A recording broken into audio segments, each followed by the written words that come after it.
budget presented to us.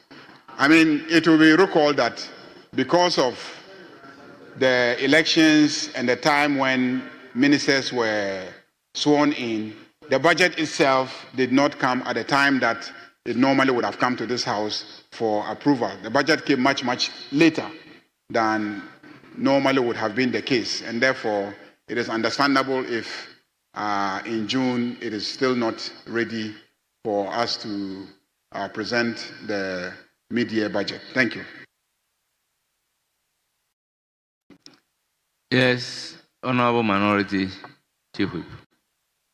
Speaker, the leader has taken most of the observations as general advice and in good stride. I think it is important a few of the observations are put in proper context. Leader, with respect to you, and I know you are very diligent on these matters. Speaker, on the matter of the GET Fund, NHI, and DACF, it would be unacceptable to this House that the leader says he would have to relate to these administrators to get their confirmation as to when they will appear. No, this is the Parliament of the Republic of Ghana. Speaker, it should be the reverse. We have to give them time and date for them to report. Yes. And I know the Speaker agrees with me. Speaker, we must give them time and date for them to report. It cannot be the reverse. So, Leader, take it in good stride. And, Speaker, I will pray you that you give some consequential directive. Hopefully next week, they should appear. And I got the Honorable Yindam confirming my call that it should rather be at the Committee of the Whole. These matters cannot be left outstanding.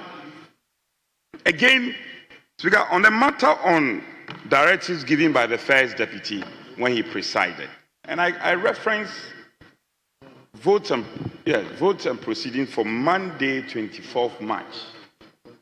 Fire outbreaks at various markets across the country. Joint referral to Committee of Defense and Interior and local government. And they were scheduled to investigate and report. The time is far elapsed. And so my point is, these committees should be programmed to submit their report to plenary for us to adopt. Leader, this cannot be a general advice. This is a specific matter, and we need you to respond specific to it.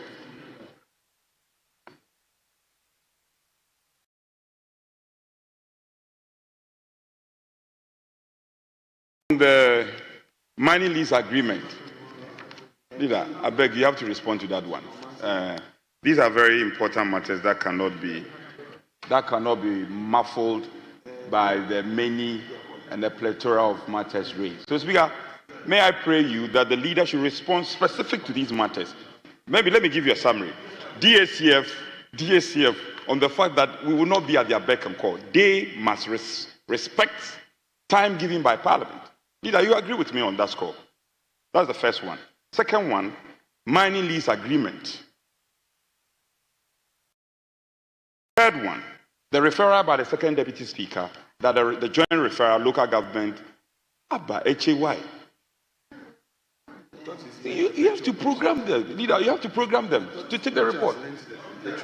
Leader, you are the leader of the House. I cannot tell anybody than you. Or I should tell Osahile.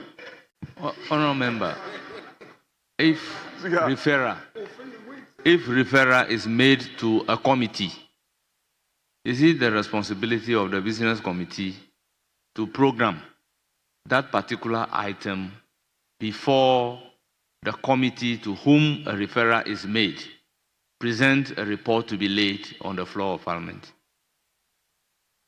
Because in this House, the practice has been, if a referral is done to a committee, it is incumbent upon the leader. He has the overarching role as the leader of the House. Because You can interpret it how it suits you, but he is the leader of the House. Honorable Minority Chief Whip. I will respect you. I won't disagree with you. I am not interpreting the way it suits me. What does the rule say? We are commenting on a business report. The rule even enjoins chairmen or chairpersons of the committee to bring their report upon referral within a stated period, unless they seek leave for extension of the period stated by the rules. Now we are commenting on the business statement for next week. The referral was made to the committee, but the report of the committee is not laid in this house. So what do you expect the business committee to do in the circumstances? That is what we want to understand. Speaker, on any day, I would defer to your wise counsel. But the leader cannot pick and choose. A while ago, I had read a matter on standing committees who have gone outside to work, and he has said that their reports will be programmed to be taken. How is that different from these referrals? They're the same. They're the same. In-house committee work. So whatever it is, I am saying that these matters cannot be left hanging. To the extent that we have a leader of the House, he must have an overarching functionality over these matters. These are my views, and I think he should take cognizance of it. Leader, thank you.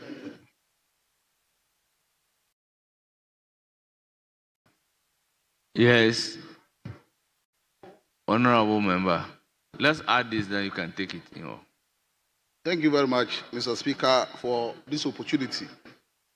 I want to commend the Business Committee and the leader for government business for adding one of my questions to the business statement for the week. Mr. Speaker, since I became a member of Parliament, I've filed about 21 questions. But this week, the leader has found favor, and I've seen one of my questions being programmed on Thursday. I want to commend him and commend the business committee. But Mr. Speaker, one very important question that I wanted to see this week, and I've not seen, is the issue that has to do with Sedin and Tamakulu. And I want to appeal to the majority leader, if he can program the Attorney General to brief the House the steps and process that the Attorney General is taking to extradite Sedin and Tamakulu, who was convicted by a competent court for misappropriation of 70 million Ghana cedi. So, Mr. Speaker, I want to appeal to the leader to program the Attorney General, if not this week, maybe next week, because I've asked a question some time ago, and my question has never found its way to the business statement. So, Mr. Speaker, I'm appealing to the leader to program the Attorney General to brief the House next week, the process that the Attorney General is taking to extradite Sedin and Tamakulu for misappropriating 70 million Sedin and Tamakulu. Sedin and Tamakulu. Honorable member. Honorable member. Thank you very much, Mr. Speaker. There is one thing submitting the statement, and there is another thing admitting the statement. Are you aware whether your statement is admitted or not admitted? You may submit the statement, but if the statement is not admitted, it cannot be programmed to be taken. Thank you very much, Mr. Speaker. Mr. Speaker, I'm not aware. So if you are not aware whether your statement is admitted or not admitted, how do you expect the business committee to program a question not admitted to be taken? That's why I'm appealing to the leader for government business to take honorable of that. Honorable Majority Leader, you have the floor.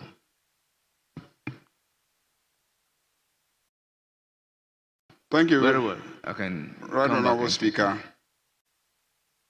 On the issue of the various administrators, I have no objection to any administrator coming here. In fact, I just left the Common Fund Administrator, who actually expressed a desire to come and brief us on a quarterly basis what is happening at the Common Fund. So they have no problem with coming to brief us. I just said that we need to get their schedules, and we also need to know what the agenda is so that I can confer with them. Because if they come and then we ask them questions that they haven't prepared for, the meeting will not be fruitful. So that's all that I said. I didn't say that they should come here at their pleasure. No, they have a duty to come. But if you are scheduling somebody, you also have to be mindful of their own schedules. I think that the issue of the Attorney General, the Speaker has already given some guidance. If it's a question, it has to be admitted by the Speaker. As a business committee, we don't admit questions. The Speaker admits and then we schedule them. Same way, we don't admit statements. The Speaker admits and then we schedule them. On the specific issue of reports, we have already stated in the business statement, item 2D, that papers and reports, when they are ready, can be taken at any time during the week. We've already made that statement, and it's a common general statement that we make every week, that papers and then reports, can be taken. So whenever they are ready, they will be taken. On the issue of mining lease, I do agree with you that the various mining leases should be brought to the House for us to approve. And this call goes to the Minister for Lands and Natural Resources. I think in my opening statement, when this meeting was going to start, I did indicate that this House is interested in looking at all those agreements, because the mining sector has become the leading, sector when it comes to contribution to our GDP. And so we need to improve our effort as a House to hold the sector accountable and to hold those in the industry accountable. And the only thing that we can do to contribute to this is to scrutinize the agreements and make sure that the agreements are favorable to the people of Ghana. But if the agreements don't come here, and yet the mines are operating as they have done in the last 8 years, I think that it is not the right thing to do. I have been in this House for the past 8 years, and very few mining agreements have come here. And yet there are mines mining across the country. And we take it as a serious matter. And we will call on the present minister to take a serious view of it and then bring the various agreements for us to work on. I think those are the issues raised.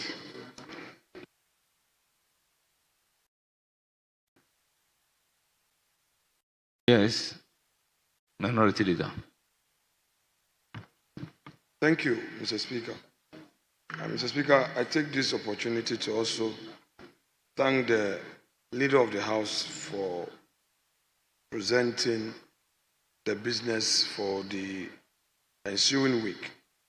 However, I have some few observations that I would propose for consideration for the ensuing week. Mr. Speaker, on Wednesday, the 11th of June, there was this publication by Ghana Health Service to the effect that we have now recorded 85 infections with respect to this Mpox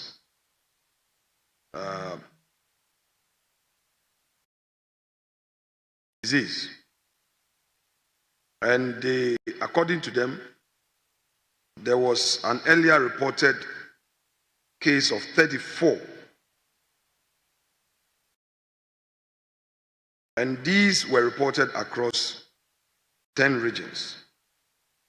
Indeed, the Ghana Health Service has urged the public to remain alert and report symptoms of such cases, and they've outlined symptoms as fever, rash, headache, muscle pain, swollen limb, and all. Mr. Speaker, I would want to humbly suggest to our respected colleague who also leads us in this house to program the health minister to appear before us next week to brief the house. Such briefing would also help us in our subsequent engagement with our constituent, because it's a major health concern, and I pray that this appeal finds favor with him. Mr. Speaker, the second issue has to do with the trade ministry. Mr. Speaker, the Honorable Finance Minister in his budget statement announced that the policy of 1D, 1F has been cancelled. We have not heard of any policy replacement for the private sector. Indeed, Mr. Speaker, according to Africa Exponents, a report they published recently, Ghana has been ranked as the 8th among Africa's top 10 manufacturing countries. And this report indeed highlighted the sustained focus on the value-added manufacturing we've achieved in agriculture and cocoa, as well as the impact of the 1D, 1F initiative in promoting SME growth. So I believe that though the 1D, 1F has been done away with, at least the impact has been acknowledged globally. With the government's intent to support the private sector, if there is clarity on the policy for the private sector, then there would be some certainty in encouraging investment into the country. So, Mr. Speaker, government alone cannot absorb the many graduates coming from the universities, and a proactive step by government will help. I therefore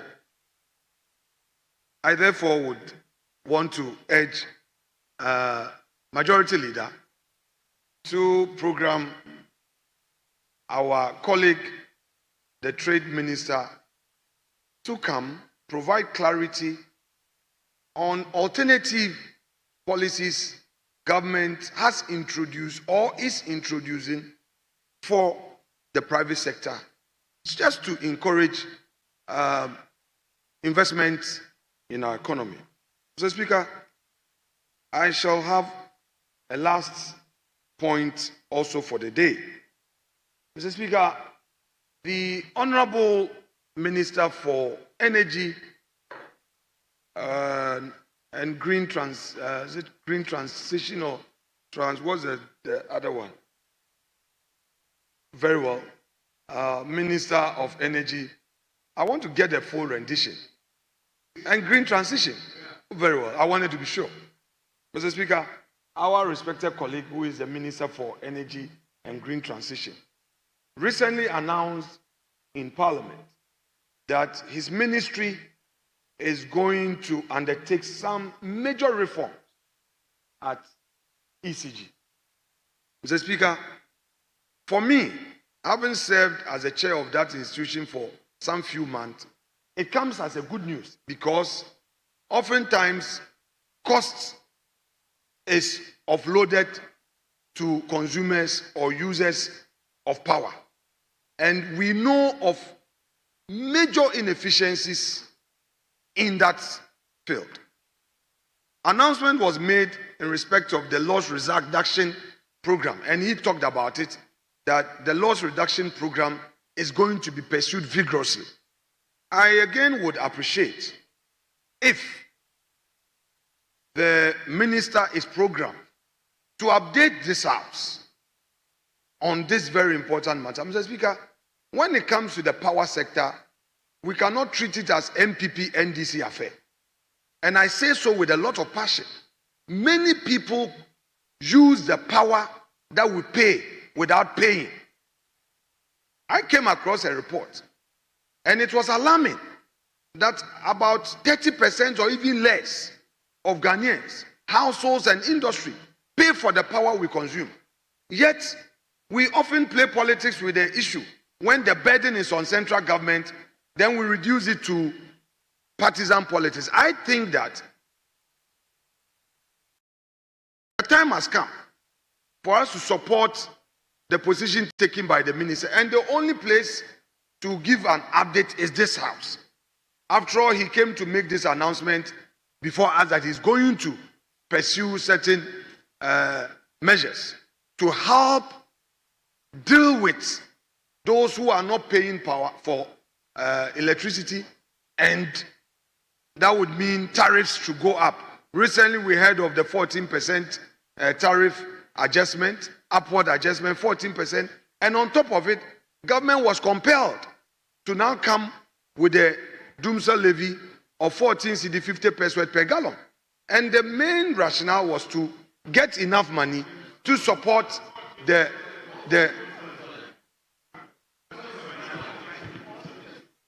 4 cedi 50 pesos per gallon. No, in terms of the gallon, Yes. it's 4 cedi. Honorable Minority Leader, Majority Chief Whip. No, Mr. Speaker, is he on a point of order? Okay, that's all right. I will yield to you. Oh, no. So you, Mr. Speaker, I rise in pursuance of Order 122 to demand from the Honorable Minority Leader that this House never considered any legislation called doomsday levy. Never. So it should withdraw and apologize, amend the records, and proceed. Mr. Speaker, Honourable members, this is a House of Record. Mr. Speaker, when you make a mistake and you are corrected, you yield.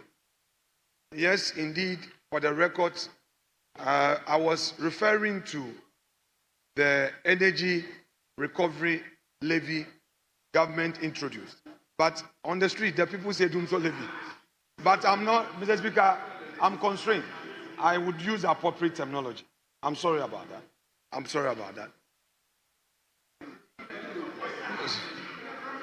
Mr. Speaker, humility is the rule. Humility. If I make a mistake and my colleague is correcting me, that I don't have to use doomsday levy here. That one, when we get to the radio station, we use the ordinary man's language. You are using the levy to address the doomsday problem because of the challenge we have there. So, Mr. Speaker, I shall conclude by saying that this promise made by the Honorable Minister of Energy is something that all of us should embrace. Colleagues, we may talk politics, but the energy crisis, if it starts, it will bite all of us. And in fact, if we don't deal with it now, it would affect the economy in general. So I believe that the minister must be encouraged to walk the talk. All of us should get on board so that the situation doesn't get out of hand to necessitate another levy being introduced.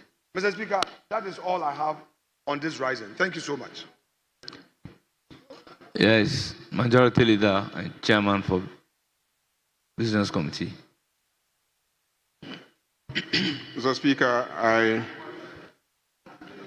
I think the energy minister will in due course make the relevant policy pronouncements in this House. Indeed, there is a comprehensive plan by His Excellency President John Dramani Mahama to deal with our energy challenge. The minister has severally given indications of, Mr. Speaker, he asks the questions, he asks us to raise the issues, we are addressing the issues, and he is behaving as if we are not responding to his issues.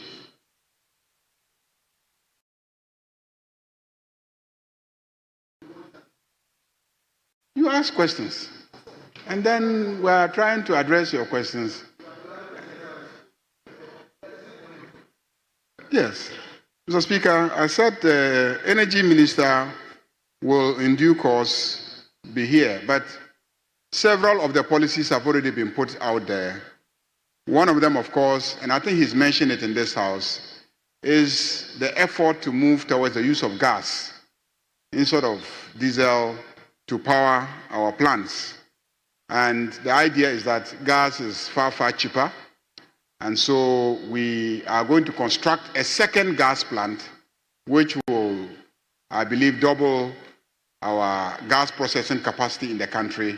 And if we use gas, we will be able to drive down significantly the cost of electricity in the country.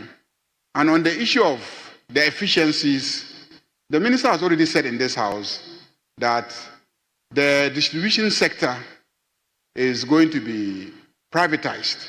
So private sector participation in the distribution sector is going to take place. As we speak, some studies are ongoing, supported by our development partners, so that we can have transaction advisors and we can zone the country and give out the various zones so that the power generators will sell in bulk to a zone administrator who will then further distribute it, recover the cost, and pay back. And we believe that if that is done, the private sector will be able to ensure efficiency, will ensure that they deal with the issue of theft, as you are complaining about, and then also recover the cost and pay back to the generators so that government is not burdened with the debts that accumulate because generators of power are not paid their money. On the issue of monkeypox, I do agree with you that there may be a need for the minister at a certain point to come to the House and brief us on the situation and what efforts are being put in place to contain any potential outbreak of the monkeypox in the country.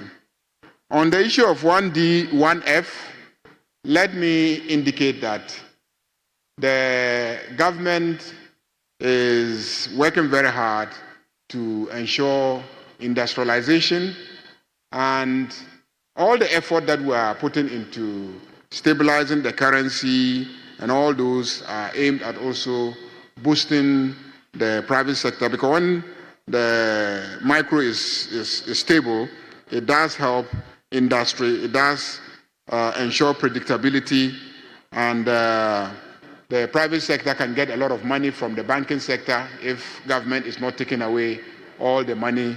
And so all these are helping the private sector. And I can assure you that the policy of tax waivers is something that has been in existence for a very long time. The whole idea of the free zones, where if you really want to come and manufacture and export and keep just a small portion of it within the country, you can go and operate in the free zones, and you enjoy tax waivers in the free zones.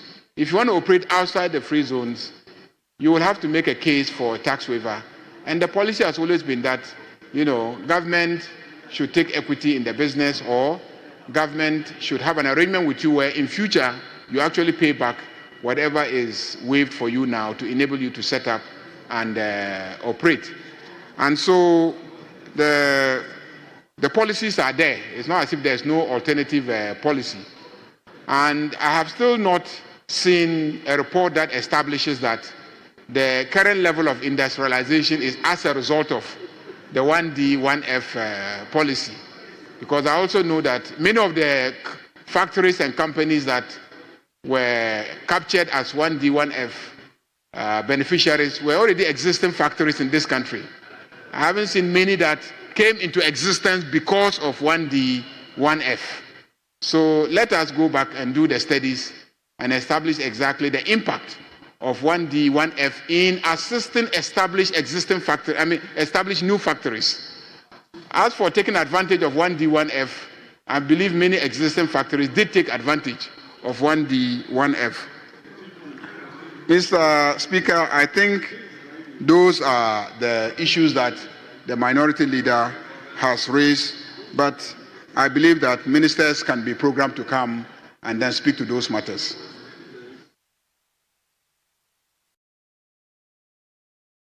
I can assure you next week, because you've just raised it, I have to engage the ministers, I have to check on their schedules, and then I have to program them.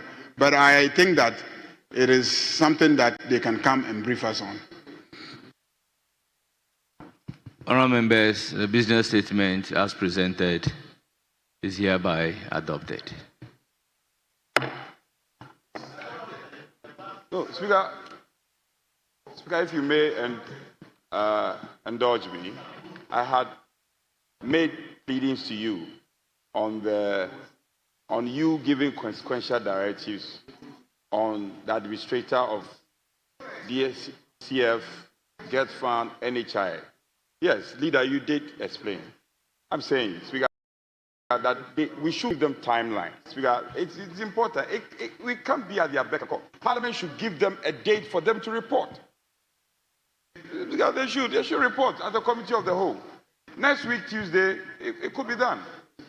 No, I won't ask a question. Speaker, Honourable Chief Whip. Speaker, I'm pleading. I'm just making pleading. Yes, Honourable Chief Whip, the chairman of the business committee and the leader of the House has explained that he doesn't have a problem for them being programmed to come. But his difficulty is giving timeline, since he doesn't know the schedule of those administrators and the ministers. So therefore, it will be very unfair giving timeline within which they are to appear before us. So let's give the chairman of the business committee a benefit of the doubt that, subject to the availability of the ministers and administrators, they would accordingly be programmed to appear before us.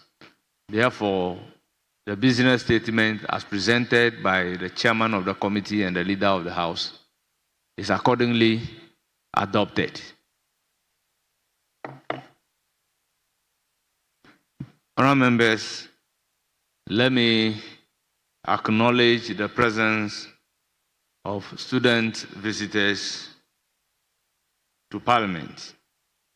We have students from Pentecost University, Student Representative Council, led by Matthew Labi Wete, the SRC president of the school.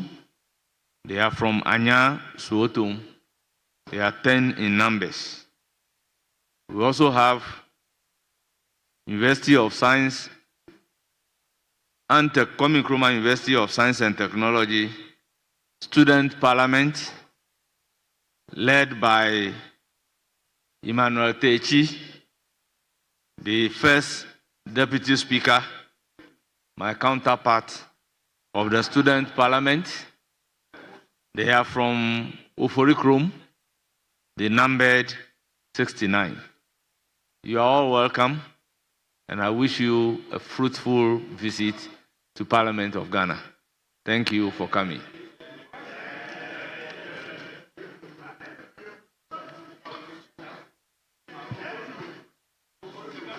Honourable members, the next item in sequence is statement. Honourable members, we've admitted statements programmed by the clerk to be taken. May we proceed to take some of those statements? Yes, Honourable Minority Leader. Mr. Speaker, I shall humbly pray you for some dispensation. Mr. Speaker, you admitted my statement which has been scheduled to be taken. But Mr. Speaker, I must admit that the error of not indicating my colleague, whom I jointly prepared the statement with, was mine. The error was mine. I concede that it is belated to now seek leave for him to have it on record. But that notwithstanding, Mr. Speaker, I am seeking your leave for him to present a statement on my behalf. It's a prayer for leave. I'm just seeking your leave, please. The statement, it was supposed to be joint, but there was an error, and then we omitted his name, so I want him to do it. That's it. Yes, Honorable Majority Leader.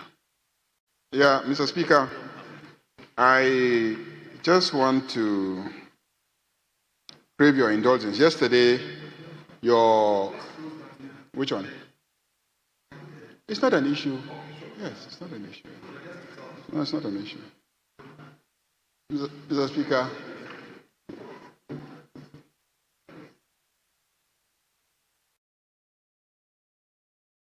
statements are entirely within your discretion, so I'm not commenting on whether or not a statement should be admitted. Very well. Then let's first of all address the application before me. Honourable members, a few days ago, admission of statement brought a whole lot of problems.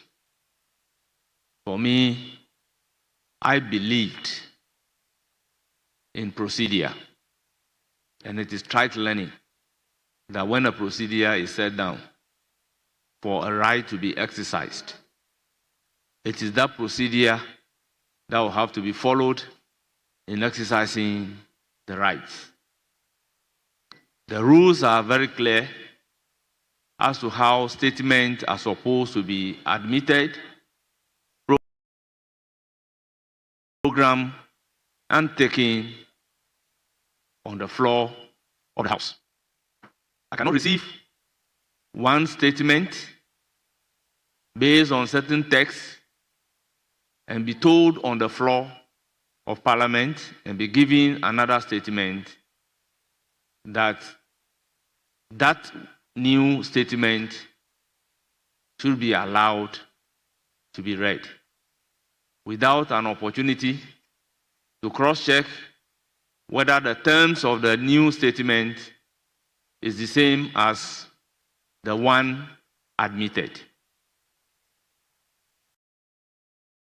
Honourable members, the rules does not warrant a statement not admitted to be taken on the floor. The rule, however, allow statement admitted to be withdrawn. So once the statement that we have admitted are not withdrawn, if a name other than the name appearing on the admitted statement is submitted to me, then we need to follow the rules, withdraw the earlier statement admitted, so that the new one will go through the procedure of admission and will be programmed to be taken accordingly. The situation does not warrant the Speaker granting leave for a statement other than an admitted statement to be taken on the floor. So with all due respect, I decline the application to have a statement other than the admitted statement read. Speaker, with respect, first, as it pleases the chair, but Mr. Speaker, my application was not to vary the statement. No, Mr. Speaker, I won't spring surprises on you. The earlier position was to amend it to have a joint applicant, but you declined that, which I don't have a problem. All I am saying is, with your leave, and I've consulted my colleagues, my colleague, the majority leader, he is not opposed to the engagement I had with him. I'm only having your leave for my colleague to read it on my behalf, the same text that and you have your copy with you. We are not moving outside of it. It's just your leave for him to read it on my behalf. And leader of the house has obliged me. We're only seeking your leave for that to be done. It does happen sometimes where a member is not able to ask his question, or there's some reason pleads for a colleague to take it in his stead. So we are not changing the statement. It's the same thing, please. Respectful minority leader. Yes.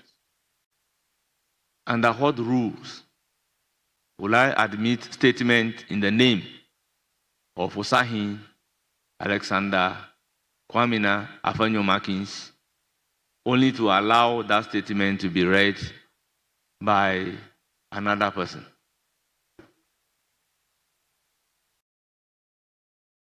Mr. Speaker, so probably you can guide me by the rules. Yes, please. Mr. Speaker, under normal circumstances, if for some reason I'm not in the chamber, like we do for questions, a member with the permission of the applicant would proceed. Mr. Speaker, there is no express provision that allows a member whose statement has been admitted and present to seek the leave of the speaker for another member to read it on his behalf. But Mr. Speaker, I am only coming under your wider inherent powers that allows you to magnanimously grant leave where, Mr. Speaker, you're looking elsewhere. I'm applying, Mr. Speaker, I'm making an application to you. Don't look at my past sins.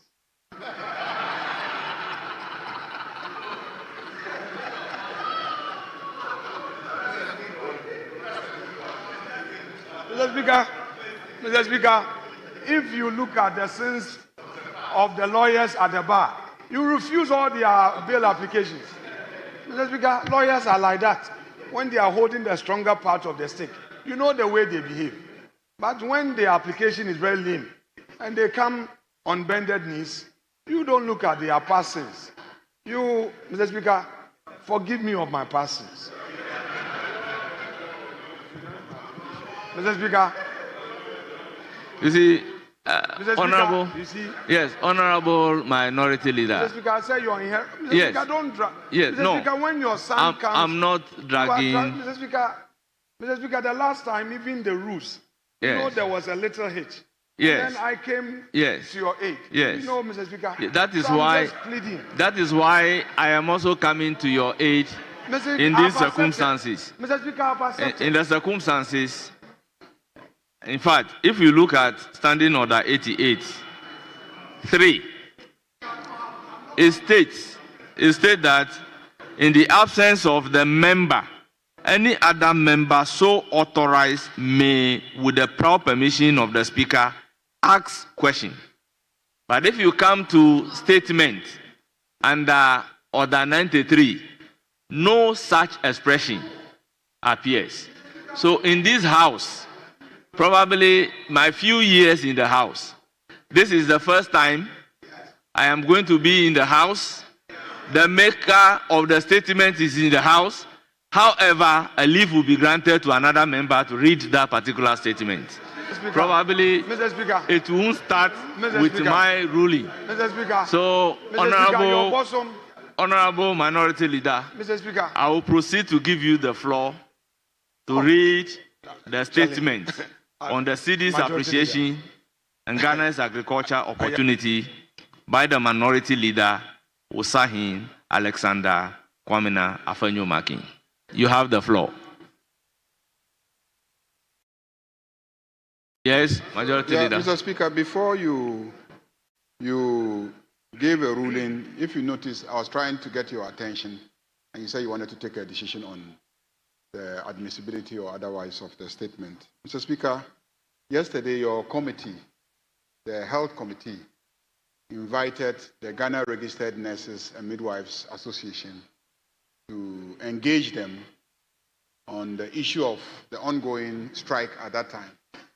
And they had extensive deliberations yesterday, and the registered nurses and midwives requested for time to go and think about the plea that this House made to them to call off the strike whilst we engage government on their demands. They did have their consultations, and I am pleased to inform the House that the Ghana Registered Nurses and Midwives Association Council met yesterday after their deliberations with this House and issued a statement calling off their strike. And so I think that this House should collectively thank the leadership of the Ghana Registered Nurses and Midwives Association and thank all the nurses and midwives for deciding to return to work. We have since communicated the decision to His Excellency, the President, and in the coming weeks, His Excellency has directed some meetings to discuss the demands that they have made of government.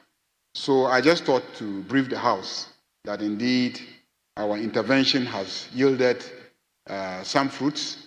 I didn't see the chairman early because I was looking for the chairman to see if I could get him to make a statement to the House, but I think that he's here, and if he can add his voice to the communication that I have put out. Thank you, Mr. Speaker. Thank you very much. Yes, Chairman of the Health Committee, you have the floor.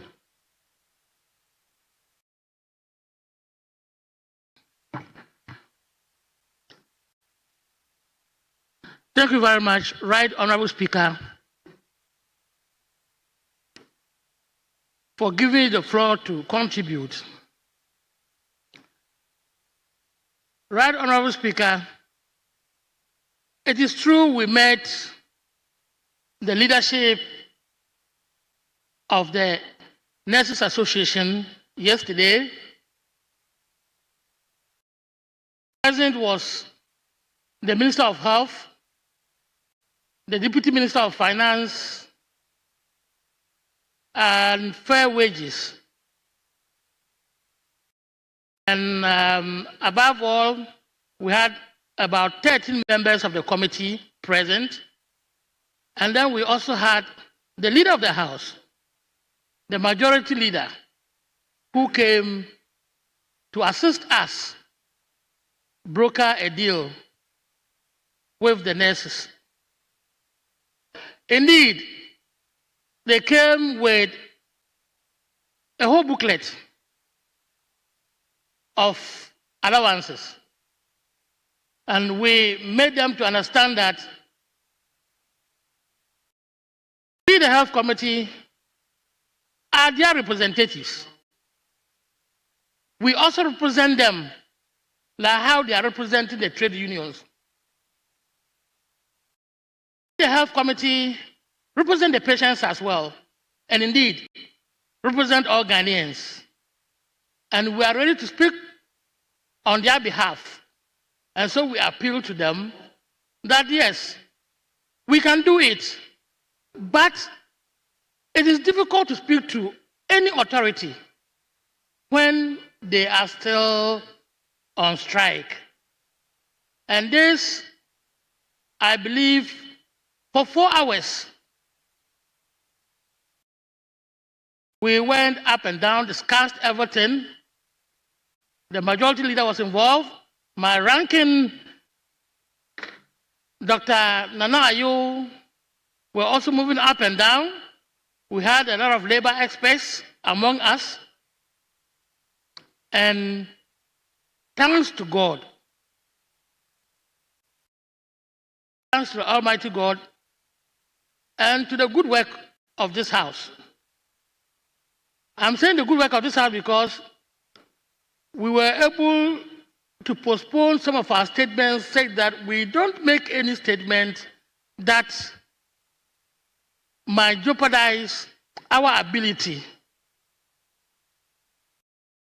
to negotiate. And so when we met them, we were like neutral arbiters. And that is how they took us. Indeed,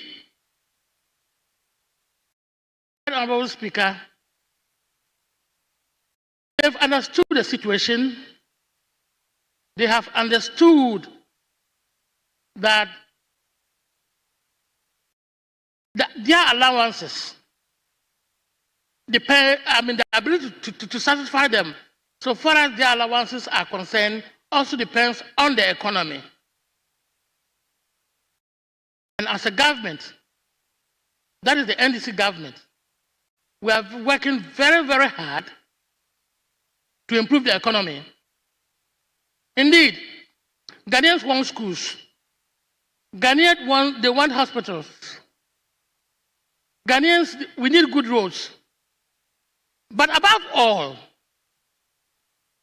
Ghanaians need a good economy to get employment, to be able to provide themselves with their needs. So yesterday, they promised to go and see their council after our deliberations. And I think this morning, just like my leader said, they have announced that they are back to work. But that is not the end. Members of Parliament, we need to continue to fight to ensure that some of their requests,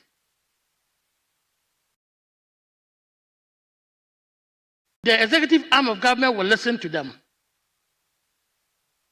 There should be a point of intersection.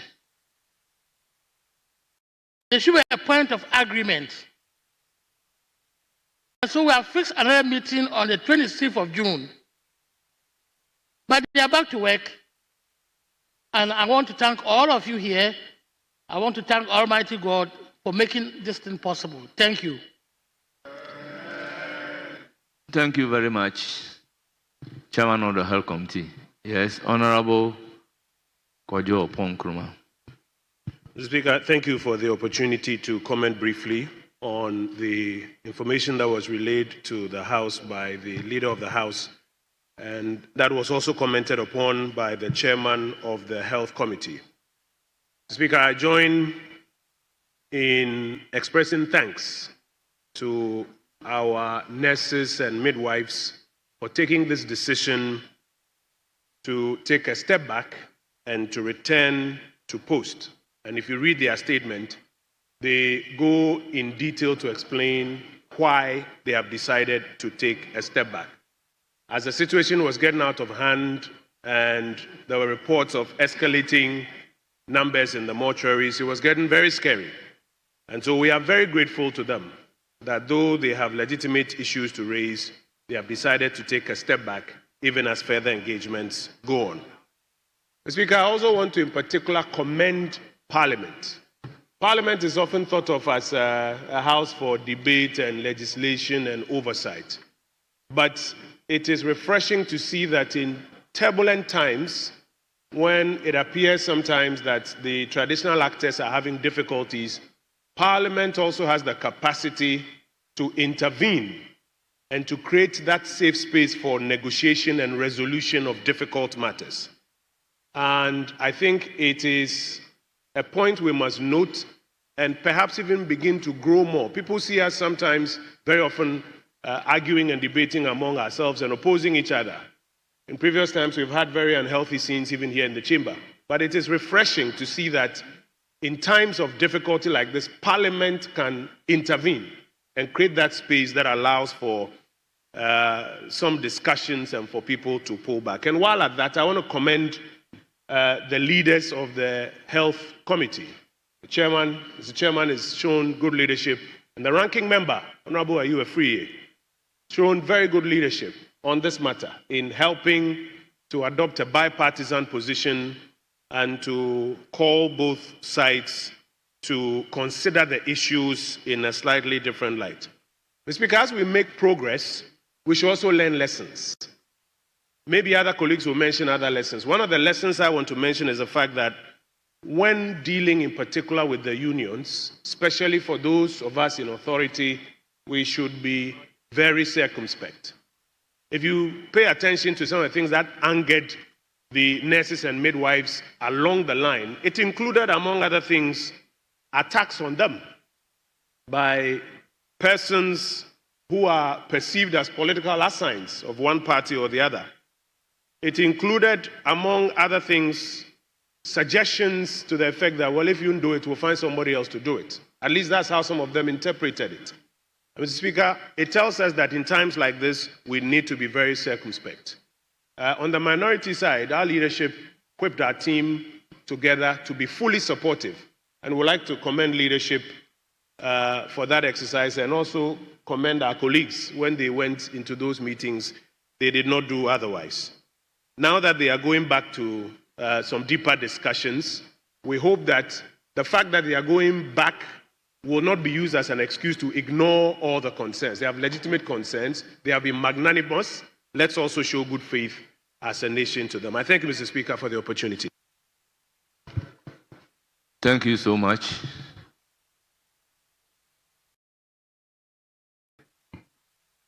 Well, let's settle on how many we should be taking, comments that we should take on this issue. Very well. Very well. I have listened to the sign language of the leaders. So I don't think we should open this for comment. Yes, Majority Chief Whip. Speaker, like you indicated, we have some outstanding statements, some commemorative, which ought to have been taken earlier in the week. There's one standing in the name of the Education Committee, that's to encourage our younger ones writing BCE. Then we have one from the chairman on the Energy Committee, the importance of the Petroleum Hub as an entity. So, Mr. Speaker, if we will indulge us to prioritize those two statements. I thank you for the opportunity. Yes. Yeah, Mr. Speaker. Thank you very much. Yes, Honour Minority Leader. Yeah, sure. After that, no problem. Mr. Speaker, I've taken a cue from you in respect of the application. I therefore, with your leave, want to withdraw the earlier one and in its place the new one that bears my colleague's name so that he can proceed to read it in accordance with the rules. And then, Mr. Speaker, as you directed to me. Very well. Honourable members, understanding order 95. A member whose statement has been admitted may withdraw the statement by the leave of the Speaker. Honourable Minority Leader is requesting for leave to have the statement admitted, withdrawn. Leave is accordingly granted. The statement standing in the name of Osahin Alexander Kwamina Afanyo Markin is accordingly withdrawn.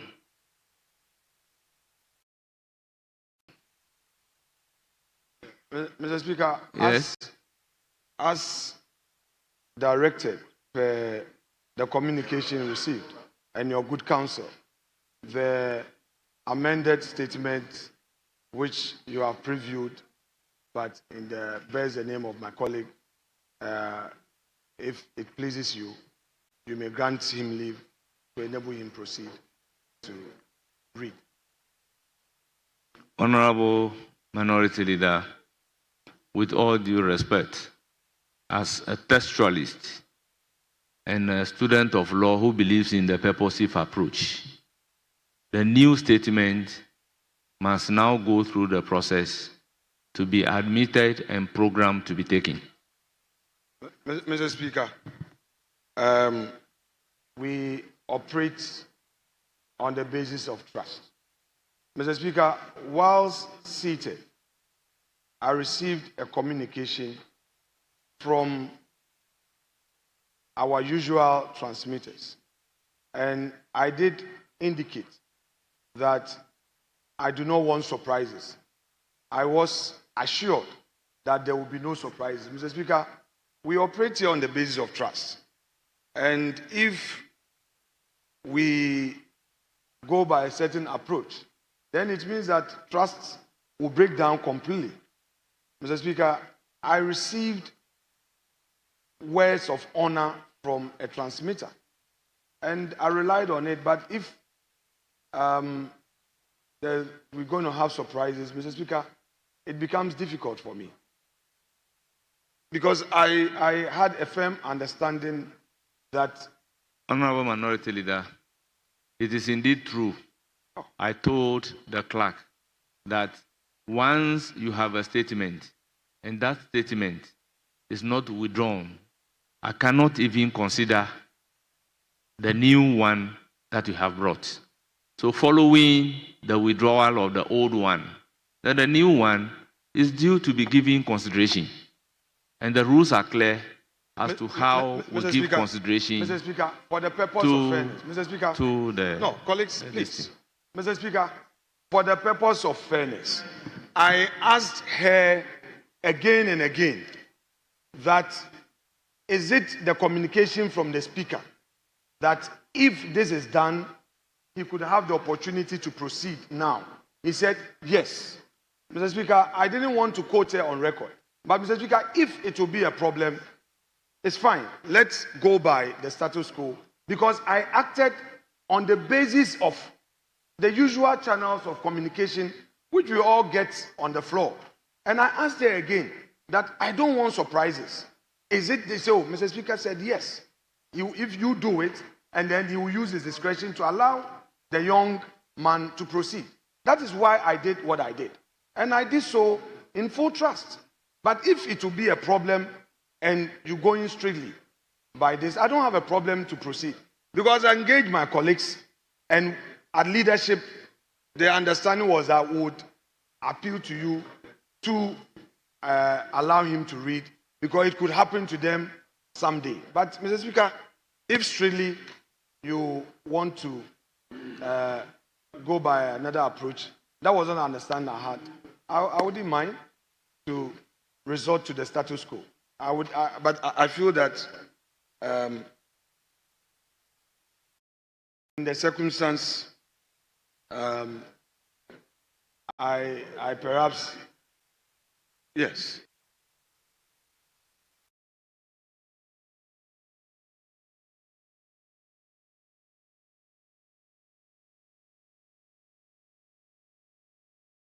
Yes, Honorable Majority Chief Whip. Mr. Speaker. Second Deputy Speaker should take the chair. Great. Mr. Speaker, you remain our leader in matters of procedure among members, other than the Speaker. Speaker, I was troubled when my brother proceeded under 95, because I know that then the procedure provided for admitting statements will apply. So then I was hoping that you would have proceeded to pray you under 93-2, where the statement to be admitted could come with modifications or otherwise. But our rules has not provided for the time for the modifications. So then, you could have prayed the Speaker to proceed under Order 5.2. 5.2 is to the effect that where our rules hasn't provided for a procedure, Speaker will decide and pronounce on the procedure to be provided. So the modifications, Honorable Minority, Minority Leader, please. We do this for tomorrow. So that the modifications, your prayer for the modifications would have been that you intend to add, please, you intend to add the name of the member that was left out. Then it would have been presented. So Speaker combining the effect of Order 5.2 plus 93.2 could have exercised his discretion and grant you that leave. But then you decided to proceed under 95 to. So Speaker, this is the minority leader, and so let me pray you to exercise the discretion in his favor and allow him to make the statement. Honorable Mr. Speaker. Majority Chief Whip, Yes, with all Mr. due respect, I wouldn't want to have any problem Thank you very regarding much, Mr. Speaker. admission of statements. Thank you. So let me state clearly, without any fear of equivocation, that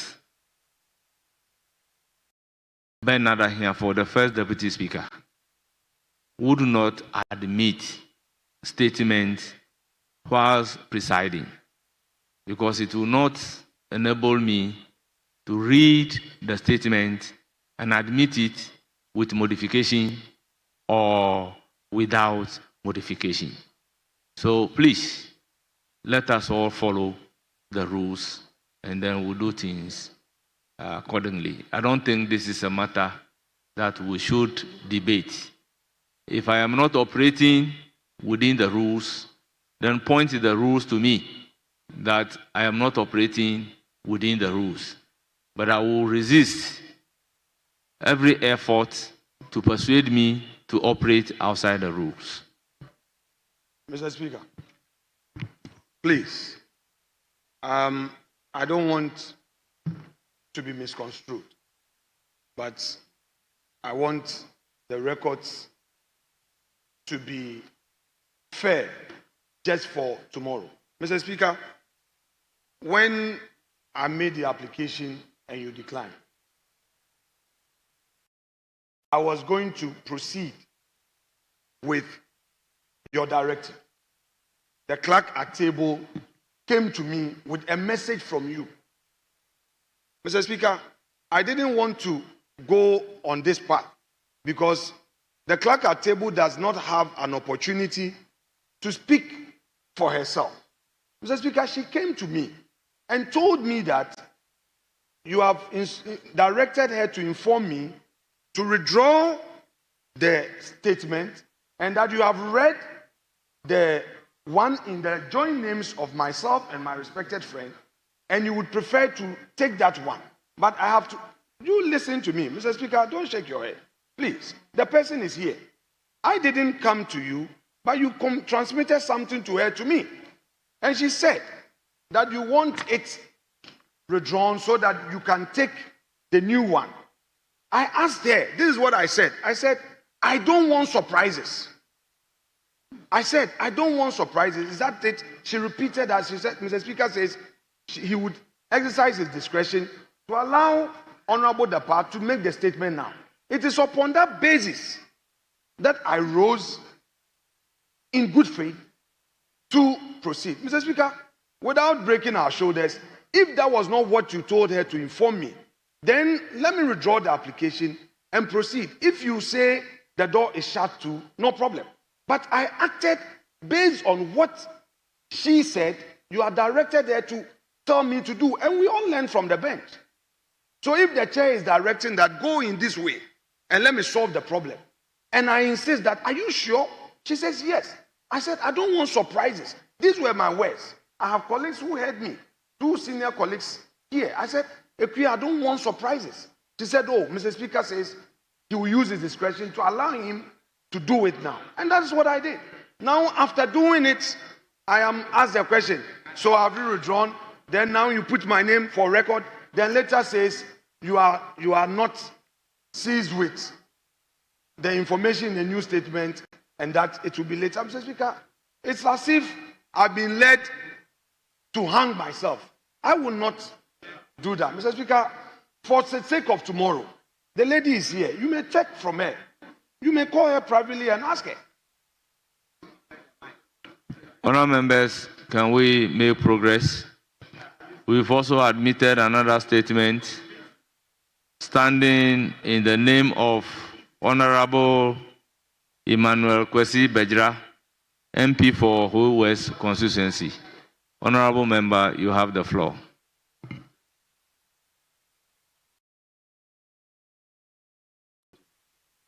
Thank you, Mr. Speaker.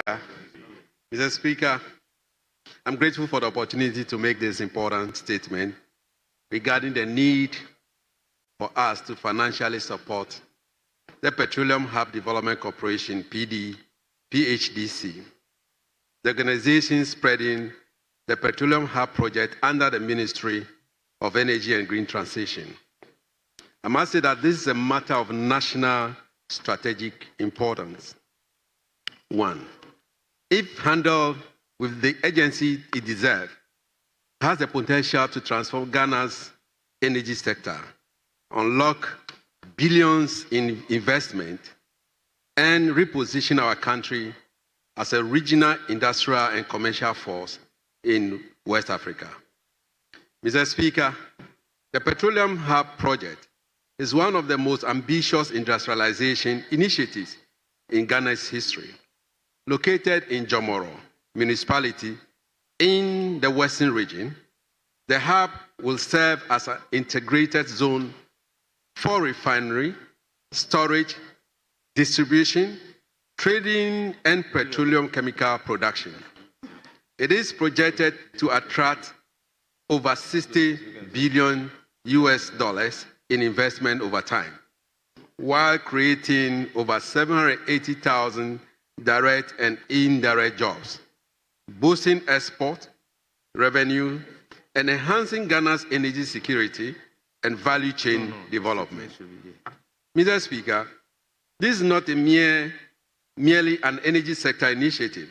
It is a national development project that will anchor Ghana's transformation into a petroleum and petrochemical powerhouse on the African continent. Yet this transformation agenda is under threat, not from a lack of vision or strategy, but from lack of funding for the payment of compensation and servicing of the enclave. Right, Honourable Speaker, the Lands Commission has approved a total interim compensation for the land to be acquired, including professional and statutory administrative fees, in the sum of 1,191,477,040 Ghana cedis for the Petroleum Hub project. The Petroleum Hub Development Commission has approved a total interim compensation for the land to be acquired, including professional and statutory administrative fees, in the sum,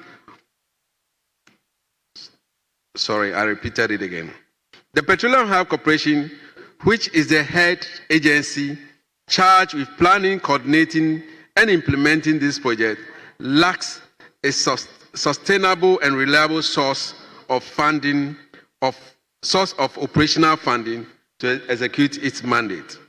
To address this critical gap, Mr. Speaker, the Select Committee on Energy proposed that 10 pesewa per litre from the margins within the Unified Petroleum Price Fund, that's the UPPF, currently administered by the National Petroleum Authority, NPA, be allocated directly to PHDC.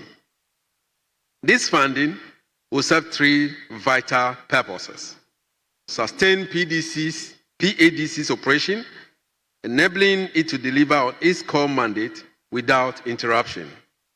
Support the payment of land compensation to project affected persons and communities in line with legal and ethical obligations. 3, invest in the training and capacity building of Ghanaians to ensure that when investors arrive in Ghana, Ghana has a ready, skillful workforce to meet the demand across the petroleum value chain. Mr. Speaker, we believe this allocation is both feasible and justified, given that UPPF already pools resources from petroleum price margin to support downstream operations and infrastructure. Mr. Speaker, as part of the acquisition process, it is imperative that the affected farmers and inhabitants whose livelihood Please continue. Thank you, Mr. Speaker. Whose livelihoods are going to be affected by the intended acquisition are initially paid compensation for their crops and structures, while actual claim of ownership of the affected lands are validated by the Lands Commission for payment of compensation for the lands after publication of the executive instrument to compulsorily acquire the land. This is meant to bring temporary relief to those farmers and inhabitants. The budget for these activities is just 300 million Ghana cedis. Honourable Member, Mr. Speaker will take the chair. Please continue. Right, Honourable Speaker, in order to alleviate the suffering of the affected farmers and communities, we are requesting this August House to support with a budgetary allocation of 300 million in the mid-year budget statement dedicated solely to the payment of crop compensation and resettlement of persons whose properties are being affected by the development of the hub. This is not a matter of compliance. This is not only a matter of compliance with Article 20 of the 1992 Constitution, but also a matter of national honor. It is imperative that we treat affected citizens with dignity and fairness whilst maintaining momentum on this strategic national investment.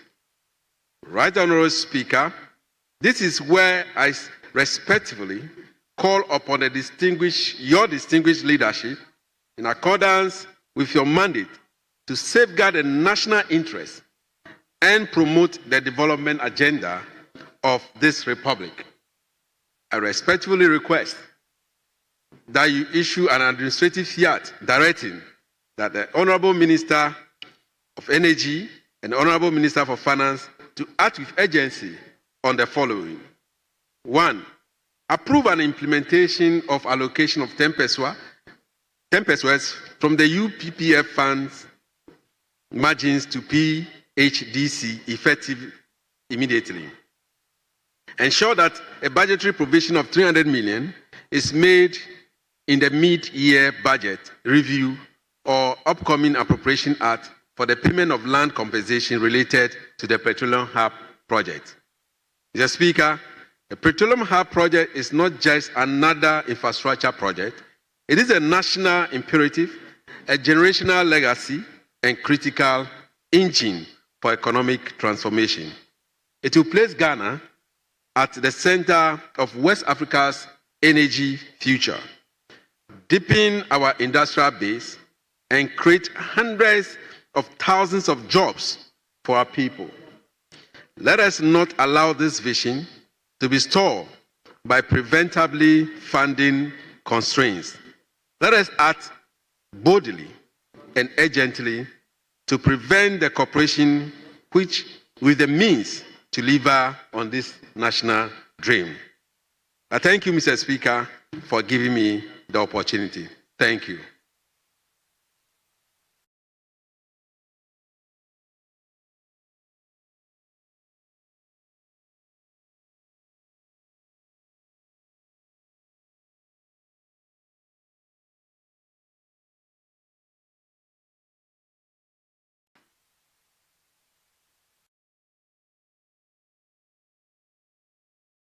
Yes, honorable members, I'm just trying to get a copy of the statement that has just been. Is that a report you submitted? It's a statement. Yes. Because I heard you talk about the issuance of an administrative fiat. I should know the basis on which to anchor that administrative fiat.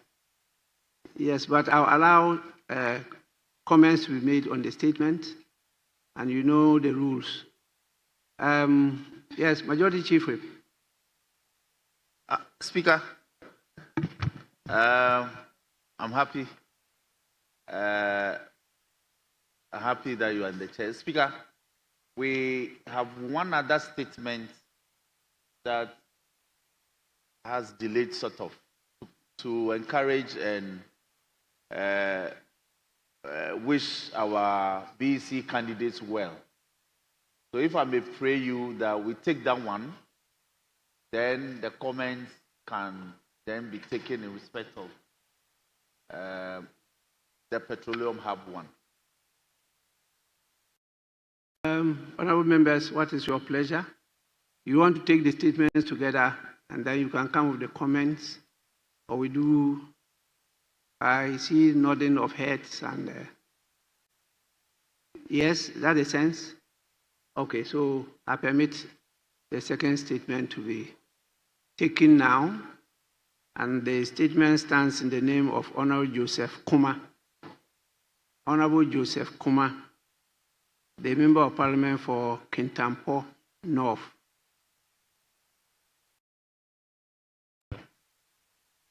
Thank you, Mr. Speaker. You are the Member of Parliament for Kintampo.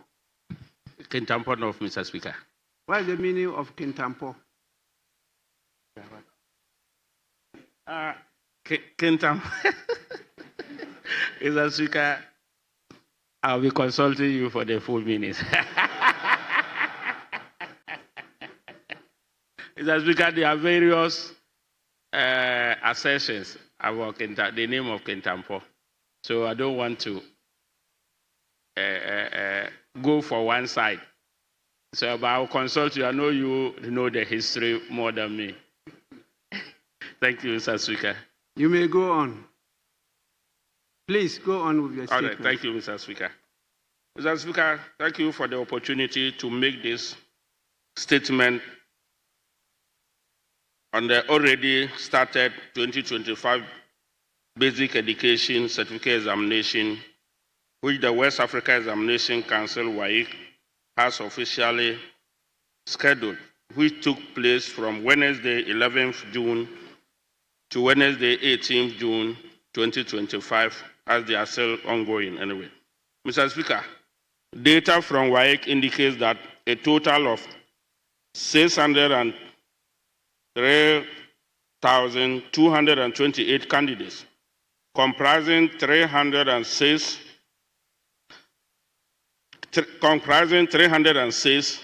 and 78 female and 297 250 male candidates across the country are expecting to sit for this year's examination.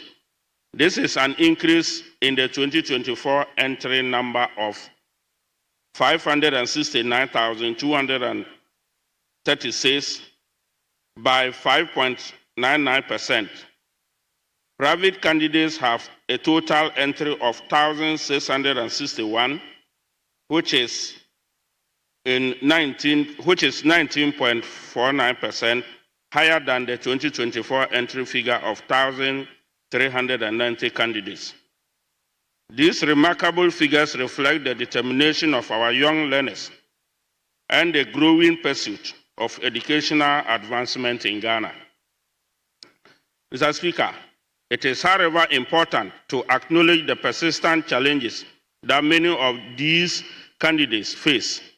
That is, the limited access to learning resources, inadequate infrastructure, and regional disparities in education delivery. Despite these hazards, our students continue to demonstrate admirable resilience and perseverance. Mr. Speaker, it is with deep concern that I draw attention to reports from WAEC and stakeholder briefings highlighting a surge in examination malpractices, with the Ahafo Bono East region topping the list in reported cases of 2021 to 2023 in relation to WASI. Common infractions include collusions, the use of mobile phones, impersonation, and the introduction of foreign materials into examination halls. These actions undermine the integrity of the examination system and discredit the hard work of the majority of honest candidates. If left unchecked, such malpractices threaten the future of our educational system and the credibility of our national qualifications. It is therefore my contention that heads of schools, invigilators, parents, and candidates must refrain from such malpractices to ensure that the sanctity of examinations are protected. Let this examination be a celebration of hard work, not a plot on academic integrity. Mr. Speaker, to our students, please trust in your preparation. You have worked hard for this. Do not jeopardize your future by attempting to cheat.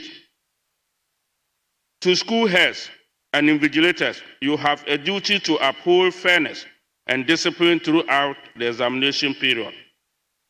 WAEC and the Ghana Education Service must intensify supervision, sensitization, and enforcement of sanctions where necessary to safeguard the credibility of this critical academic milestone, which they are doing anyway.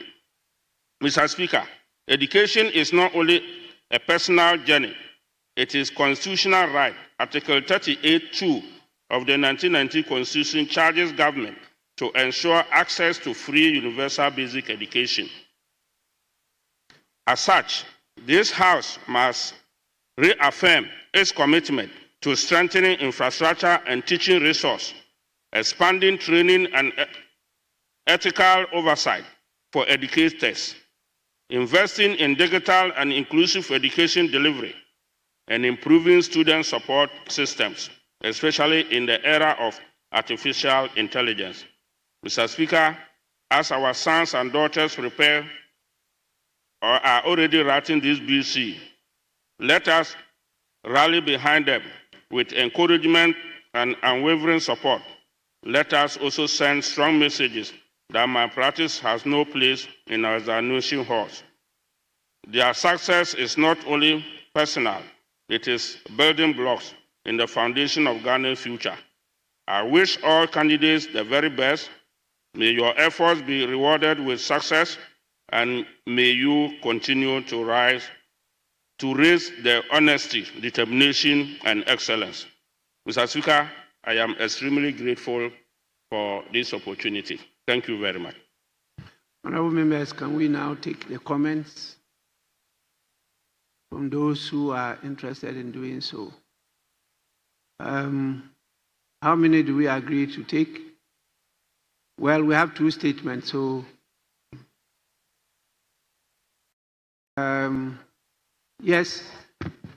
Mr. Speaker, my understanding is that there's another statement from my brother Dapa, also to in respect of the BC candidates. It's not with BC. Oh,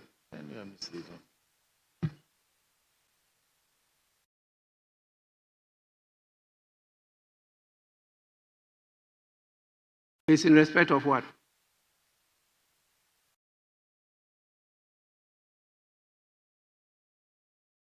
Mr. Speaker, the minority leader had a statement, and there was an issue about it.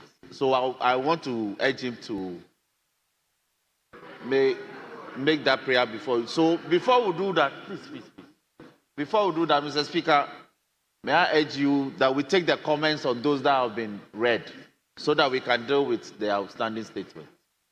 Mr. Speaker, let me pray that we do 2-2 in respect of the two statements from both sides. So that will be 4 in all. Thank you. Honourable members, there's a proposal of 2-2. That means 2 from each side of the House. Speaker, that is so, plus leadership, that will be 3.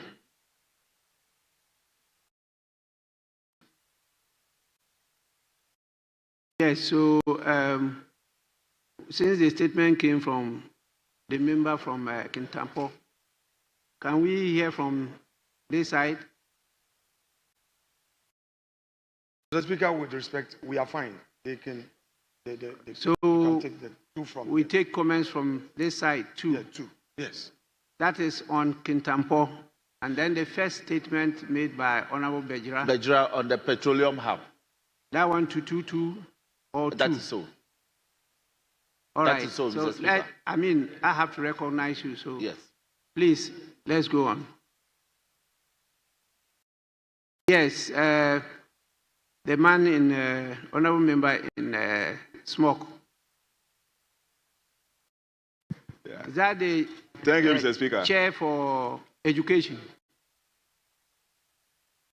Lastly, so, Mr. Speaker. It's not easy identifying you in the smoke. Yes, you may go on. Thank you, Mr. Speaker, for the opportunity to contribute to the statement made by the honourable member for Kintampo North on the ongoing basic education certificate examination. Mr. Speaker, in the statement he mentioned that we have seen an increase of 5.99% in the number of candidates for this year. As he said, the number has been increasing by the year, and it is important that we also take note of the number of females that are writing the examination this year. That is quite higher than those of the boys. It's quite commendable that our girls are now getting very good place in our schools. And our visit to a number of senior high schools recently also showed that the girls outnumbered the boys in the senior high schools, which is good for us. Mr. Speaker, let me also use this opportunity to thank honourable members who have contributed in diverse ways towards the conduct of the examination. Some of them provided mathematical sets and other instruments to candidates in their various constituencies. Some are even feeding the candidates who travel from various schools and converge at the examination centers. That is quite commendable. I hope that they will continue in the coming years. Mr. Speaker, what is also very interesting this year is that there was no threat from the WAEC, that is West African Examinations Council, of a postponement of the examination because of non-payment of the examination fees or release of funds by government for the registration of the exams. Mr. Speaker, I can tell you on authority that there was a timely release of funds to WAEC for the conduct of the examinations this year. So we need to commend the Minister for Finance and the Minister for Education for collaborating very well to make sure that funds were made available for the conduct of the examinations. Mr. Speaker, WAEC has been complaining over the years for examination malpractices in our schools. And so far, 10 people have been arrested for examination malpractices, including teachers. And it is uncalled for. We have observed, even as a committee, that the sanctions that are imposed on these teachers who misconduct themselves are not deterrent enough. And we hope that the Ministry of Education will take a cue from this and make sure that those who engage in such malpractices are given punishments that are deterrent enough so that we can curb examination malpractices. This is because once we engage in examination malpractices like this, these young ones are being taught levels of corruption, and that is not good for this nation. If we are helping them to cheat in examination, what will happen when they grow old and take positions in this country? And I'm sure that it will not be good for us. So, Mr. Speaker, my appeal to the Ministry of Education is to make sure that there are severe sanctions on teachers who engage in examination malpractices. On that note, I wish all candidates the best of luck this year, especially candidates in the Akachi North District. Thank you, Mr. Speaker.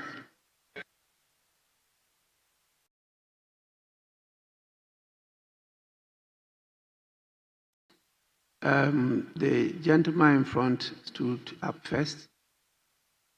Is that Honorable Agbena? Yes, Mr. Speaker, this is Honorable Edem Agbana. Thank you, Mr. Speaker, for the opportunity to contribute to the statement by my senior colleague and a colleague member of the Education Committee on the ongoing basic education certificate examinations. Mr. Speaker, my committee chairman has said a lot, and I want to add a little by contributing in the sense that, Mr. Speaker, the BEC for me is more than just an exam. It is a mirror that reflects the soul of our educational system. Mr. Speaker, the results from the BEC over the years, rather than being just a metric for individual performance, I believe is a metric for also measuring how education is performing in the country across various regions, various districts. Mr. Speaker, I speak with so much concern and pain that when you study BEC results over the years, it appears as though we have two different countries where children from particularly rural areas are underperforming, while children from the urban centers are doing very well. It is important for us to build an educational system where children from rural Saboba, rural Penyi, rural Joje equally have the same opportunities as children in East Legon, Adenta, or other parts of the country. This morning, Mr. Speaker, I was in my constituency to tour some of the centers where the examination is taking place. I decided to ask some of the teachers the performance or the results of the students in previous years. To my surprise, in some of the schools in my constituency, their best student last year was 35, some 36, some aggregate 31. Meanwhile, that is not the situation in Greater Accra or in the urban centers. I would want to appeal to the Ministry of Education and by extension the entire government that the results that we'll be getting from this year's BEC should be a metric to guide the government in terms of educational investment. Let us see how best we can invest in education in the rural areas so that children in rural Ghana will have the same opportunities as children in other parts of the country. Mr. Speaker, I wish all the 603,000 students or candidates the very best in the exams, and I believe that this House will help in ensuring that after the results are released, the transition to senior high school will be smooth so that the challenges that they are usually confronted with the computerized selection system will be eradicated so that our junior brothers and sisters, our children who are proceeding to senior high school will have a smooth transition and will be able to benefit from investments that this country is making into education. Having said that, Mr. Speaker, I thank the maker of the statement for bringing this issue to the House. Thank you, Mr. Speaker, for the opportunity.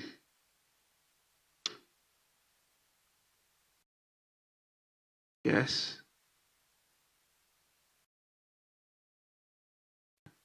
Mr. Speaker, I'm very grateful for this opportunity. Mr. Speaker, let me first of all thank the maker of the statement. This is a very important statement. And for me, there's a need for us to look at education and look at it very, very, very well. Mr. Speaker, we are all happy that we have free senior high school education. But what we haven't averted our minds on is the fact that at the basic level, we are not giving that level the needed resources.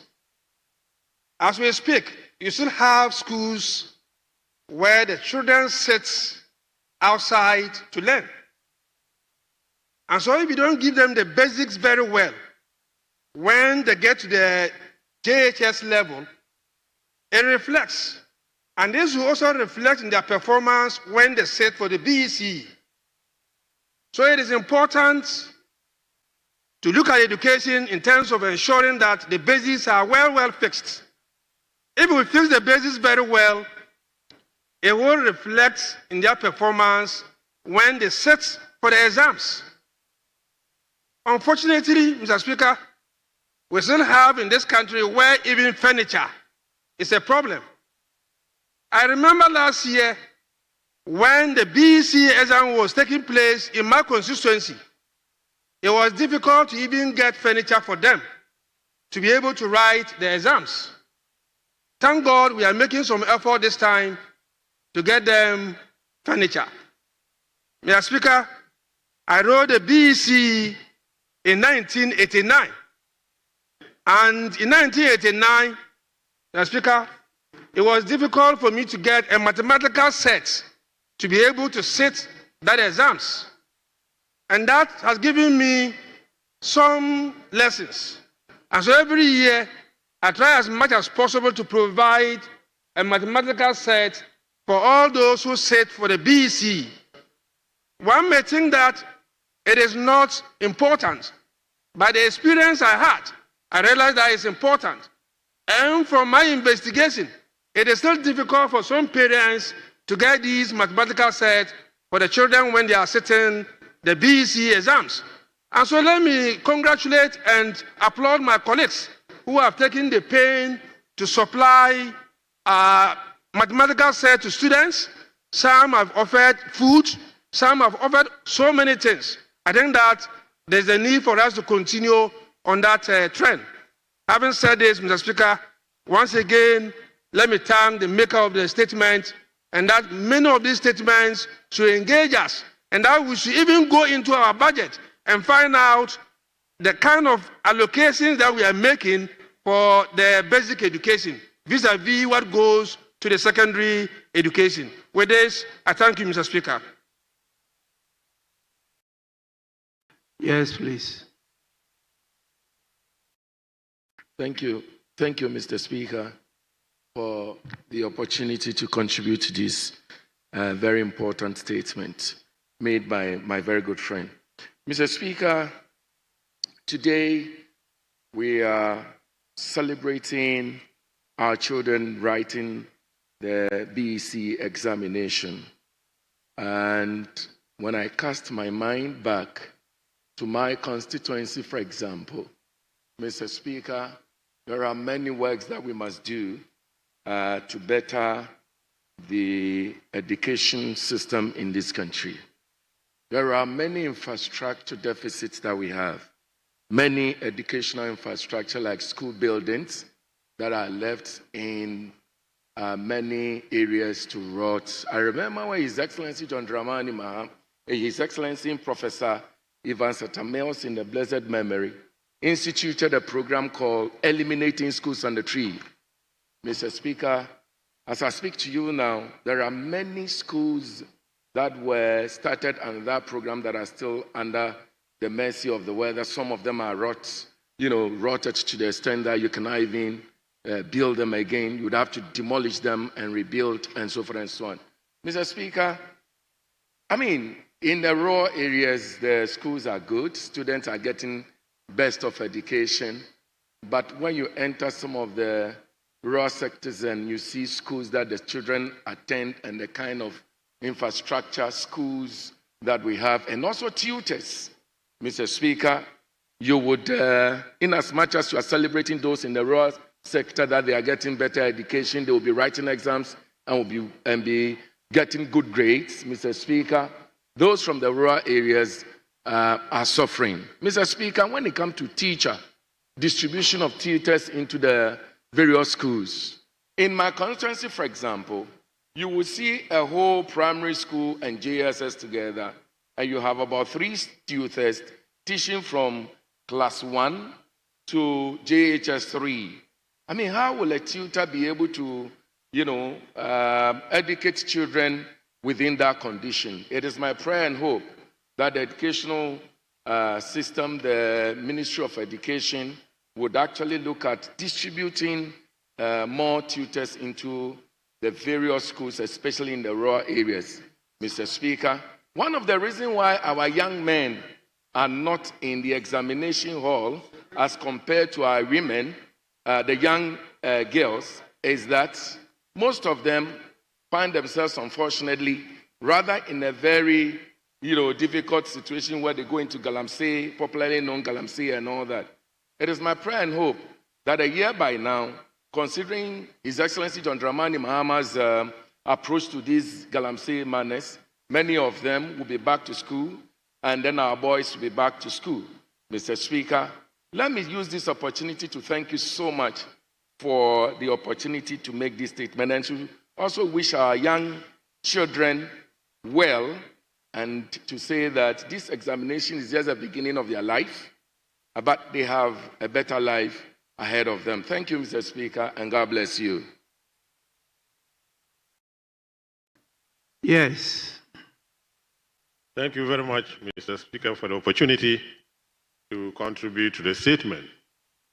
Mr. Speaker, the issue of basic education in this country is so serious that it will need a new approach. Mr. Speaker, just last week I had the opportunity to be in my constituency, Bongo, to distribute mathematical sets to BC students. Mr. Speaker, the things that I saw, well, Mr. Speaker, was very terrible. Mr. Speaker, you had classrooms without desks, without tables, without chairs, and the students sat on the floor. Mr. Speaker, as if that is not enough, and you will see 2 classes sharing 1 classroom. For example, class 1 and 2 will be in 1 classroom. Class 3 and 4 will be in 1 classroom. Mr. Speaker, in this circumstance, you cannot have effective teaching and learning. Mr. Speaker, I think that there must be a new approach where there is targeted provision of facilities to places, especially the rural areas, such as some rural areas in Bongo, my constituency. Mr. Speaker, indeed, what is more disturbing is that these same students who lack teachers, who lack facilities, will compete in the same examination. We have the colleagues in the cities who have all the facilities that you need. These same people, after they have written the exam, will, after having gotten, grades that are so low, will again compete with those who have had high grades to get to schools through the computerized system. In the end, they end up getting the low-grade schools, and their lives remain there. Some end up not completing school and to go to do other things. Mr. Speaker, if we are to have an even educational system in this country, there must be an approach whereby the facilities are evenly provided to all the districts, all the communities, so that they can have effective learning. I further propose, Mr. Speaker, that there should be some incentives for teachers who will accept to teach in these rural areas, thereby making sure that we are able to attract the necessary teachers that we need for those rural areas. Mr. Speaker, with these few words, I thank you very much for the opportunity.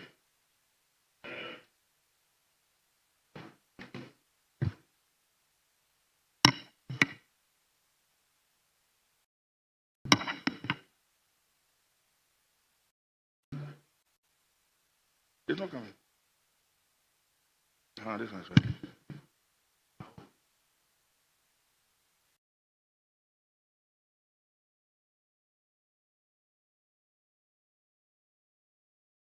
Majority Chief Whip.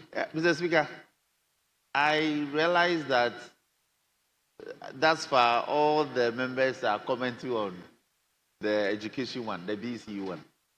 And so just to draw your attention that if we could get some other members who are ready to comment on the petroleum hub. Yes. Yes. Majority Leader, Majority Chief Whip, I'm not clairvoyant, so I don't Speaker, even know did so. the comment whether it will be on the BEC or on the petroleum. Speaker, I agree. hub. I concede. That is why I even concede. the number you gave, You have we've gone exceeded. beyond it. Yes, I agree. I agree. But they are still all talking about that one. I don't know whether to intervene when they are making the comments. So I allow them to do so. So if the comment is not going to be on the petroleum hub, then I think we've got enough of lamentations on the situation of the BEC or the educational sector. And so anybody who wants to make a comment on the petroleum hub development cooperation, then I can give that opportunity. In the absence of that, we'll have to move on to the next. Yes, there's an honorable member. Mr. Speaker, thank you for the opportunity to contribute to the statement on the need to support the Petroleum Hub Development Corporation by Honorable Emmanuel Kwesi Bejra, MP for Ho West. Mr. Speaker, a total of about 780,000 jobs will be created by the development phase of the Petroleum Hub, and it also has significant positive outlook on the economy, Mr. Speaker. It is expected that the export tax of about $1.5 billion will be realized by 2030, and the GDP will increase by about 70% by the same period, Mr. Speaker. The downstream petroleum sector is also expected to benefit a lot from the petroleum hub. We have several vessels of bitumen for road construction and base oils for production of lubricants imported into the country every year. With the construction of the petroleum hub specialty phase, all these products will be sourced locally, saving us a lot of foreign exchange. Mr. Speaker, I respectfully call on your distinguished leadership, as the chairman of the Energy Committee has already done, to issue an administrative fiat directing the Honorable Minister for Energy and the Honorable Minister for Finance to act with urgency to approve the project and to allocate 10 pesos from the UPPF margin to the petroleum hub effectively immediately. Thank you, Mr. Speaker, for the opportunity to contribute. Members, yeah, the same. You may go on. Thank you, Mr. Speaker, for giving me the opportunity to comment on the statement made by Honorable Emmanuel Kwesi Bejra, MP for Ho West. Mr. Speaker, the proposal to establish a petroleum hub in the Jomoro district is a very crucial one that needs immediate attention. This project, when executed, will not only benefit the energy sector, but for the interests of Ghana and West Africa as a whole. It will also not enhance the energy sector alone, but to bring some kind of strength into the petroleum value chain, i.e. from the upstream to midstream and then finally landing on the downstream activities and operations. Mr. Speaker, this will also solve the current crisis that we have in the energy sector because it is going to attract a lot of petroleum giants into the country. And so, to those of us on your right, it appears to us to be of great importance that this project is given the needed attention, not merely for the interest of the energy sector, but for Ghana and West Africa as a whole.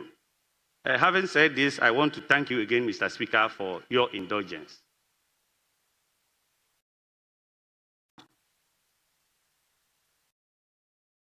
Being an honorable lady, I can't say no.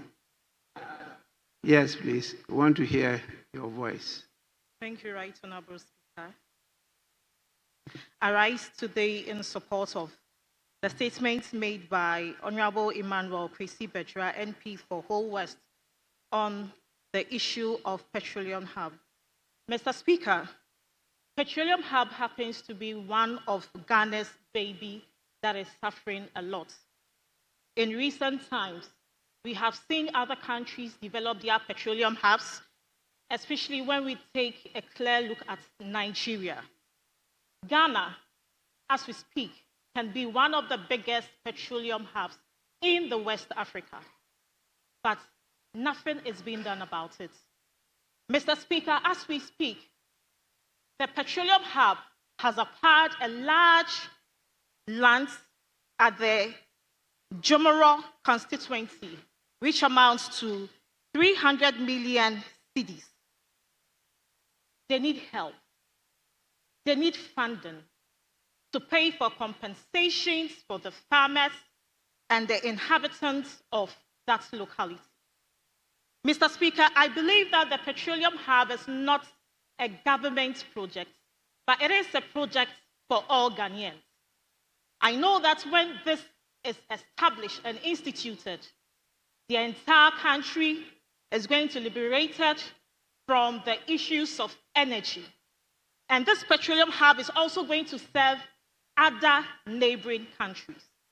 Mr. Speaker, one major issue we are having is funding. Funding in its sense that since the conception of the petroleum hub and since the acquisition of the land at Jomoro to construct the energy release facility, an amount of 300 million has still not been paid. And the petroleum hub is relying on the ordinary Ghanaian to help them make this a reality. Mr. Speaker, not only the facility that will be built at the petroleum hub, there are other projects that are going to go on at the petroleum hub, which is going to be in Jomoro, like the construction of schools, the construction of hospitals. It is an entire city on its own. And Mr. Speaker, everyone needs to get involved. Mr. Speaker, I conclude by saying that we should not leave this project for the people of Petroleum Hub alone, or leave it to the people or the good people of Jomoro. Let's all come on board. Let's contribute our one peswa to this very important project and make it a reality. Thank you, Mr. Speaker. Yes, honorable members, I think the statement on the Petroleum Hub Development Corporation is quite an urgent one.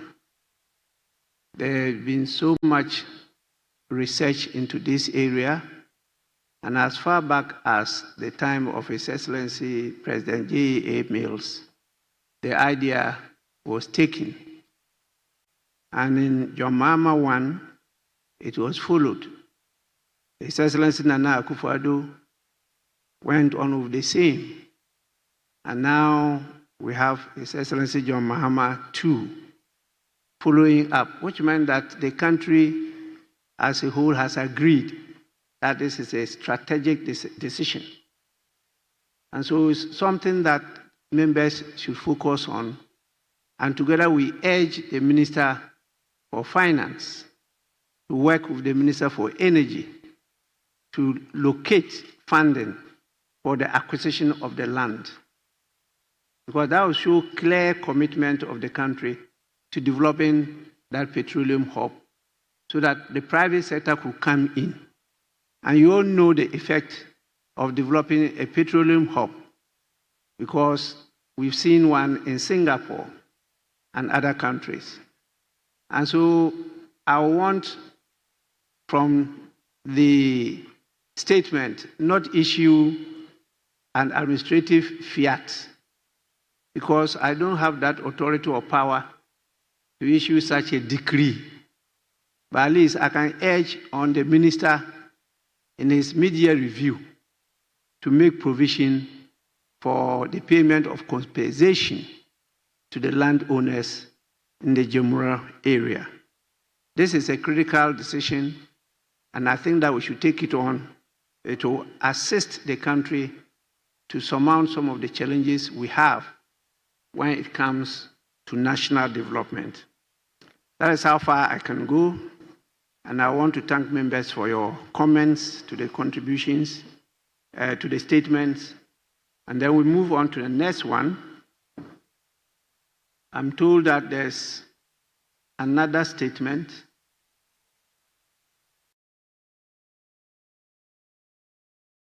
I don't have a copy of that statement. Yes. Mr. Speaker, in view of the fact that the importance that the statement regarding the petroleum hub operation has generated, may I pray that it be referred to the Energy Committee to look at and report to the House, because some indications, oh yes, it's making some prayer. And I believe that if the committee considers it and returns with a report, then some direction can be given regarding the report and the recommendations that the committee will make to the House. Because the issue is that the corporation needs some financial support, as much as 300 million, in order to take off. And my humble view is that the statement has generated some comments, good ones, and I know that if our standing orders accommodates that then it can be referred to the appropriate committee for them to look at and come with some recommendations to guide the House. Because this is my humble prayer to you in the matter. I thank you. Yes, please. Mr. Speaker, I don't know when it has become the practice of this House that the majority leader will suggest that the petroleum hub will need some extra funding, and for that matter, such should be referred. Mr. Speaker, the maker of the statement is the chairman of the Energy Committee. And for that matter, he has that power because the petroleum hub is within the committee that he chairs.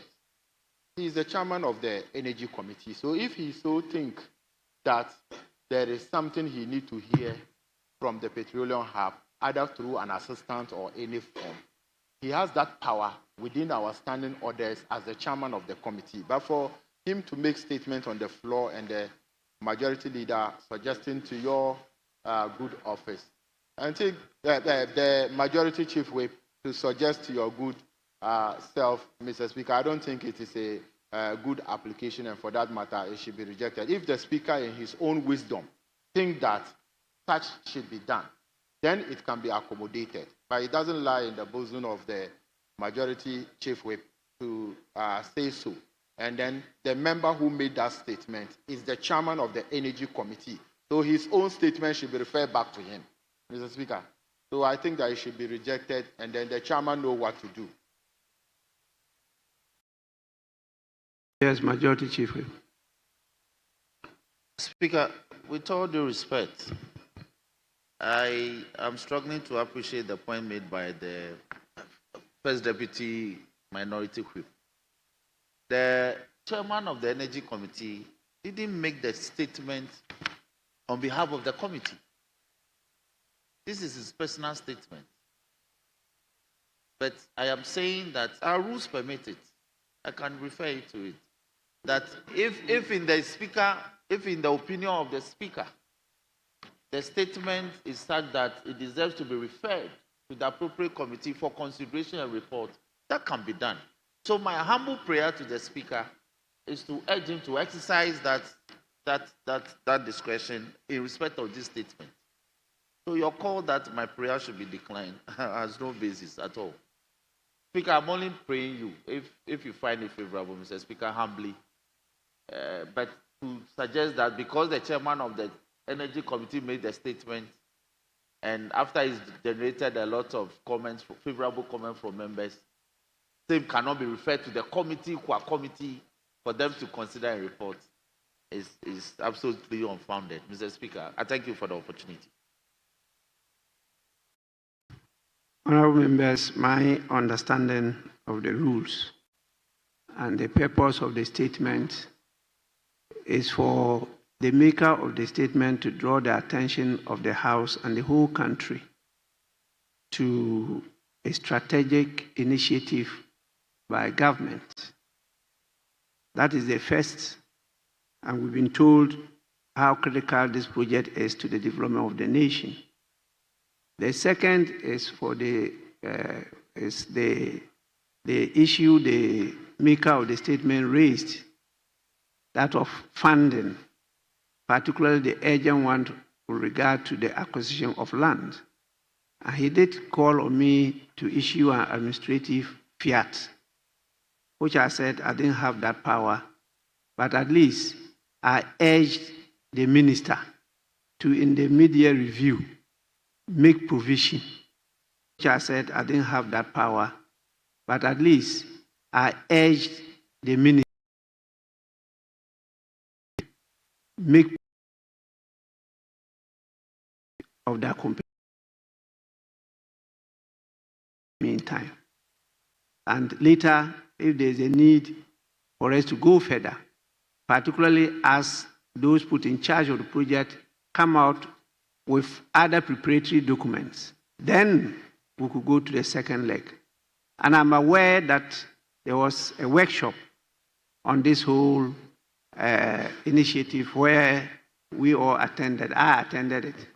The committee members were there in their numbers, and they made very useful contributions, which I know sooner than later the Petroleum Hub Development Corporation will be back to this House for us to even look at the legislation and how to situate it properly. So please, let's take it as sufficient for now, and then we can move on to the other matters.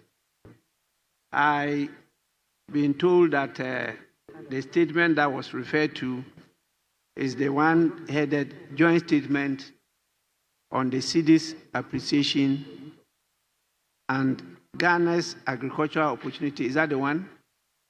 By the minority leader, Osahene Alexander Kwamina Afenyomakin, and then Honorable Elvis Osei Mensah Dapa. Is that statement? And is that the statement that raised some issue that you were prevailed upon by the First Deputy Speaker to withdraw? And then after your withdrawal, you were trying to come back and it was not admitted. Is that the one? Mr. Speaker, it is so. Well, then you can't make it now. You know the rules. Mr. Speaker, I'm not making an application.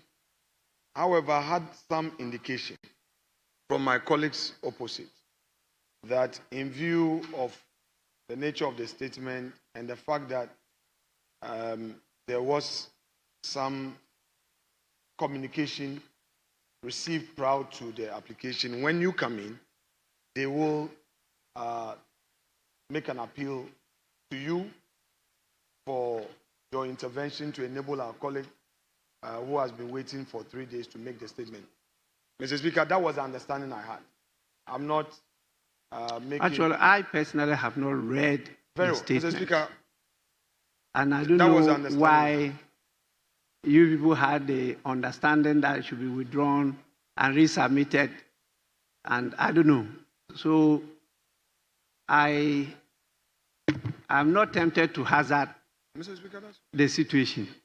But if the House, who have the statement and have gone through it, and they think that is something that should be aired today, a Speaker cannot prevent the House from doing its wish.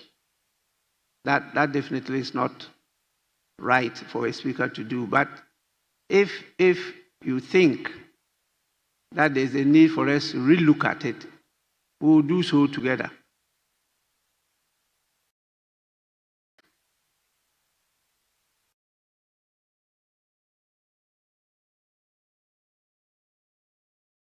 Actually, I have not been spoken to. It's just the clerk who brought a copy to me per the table office.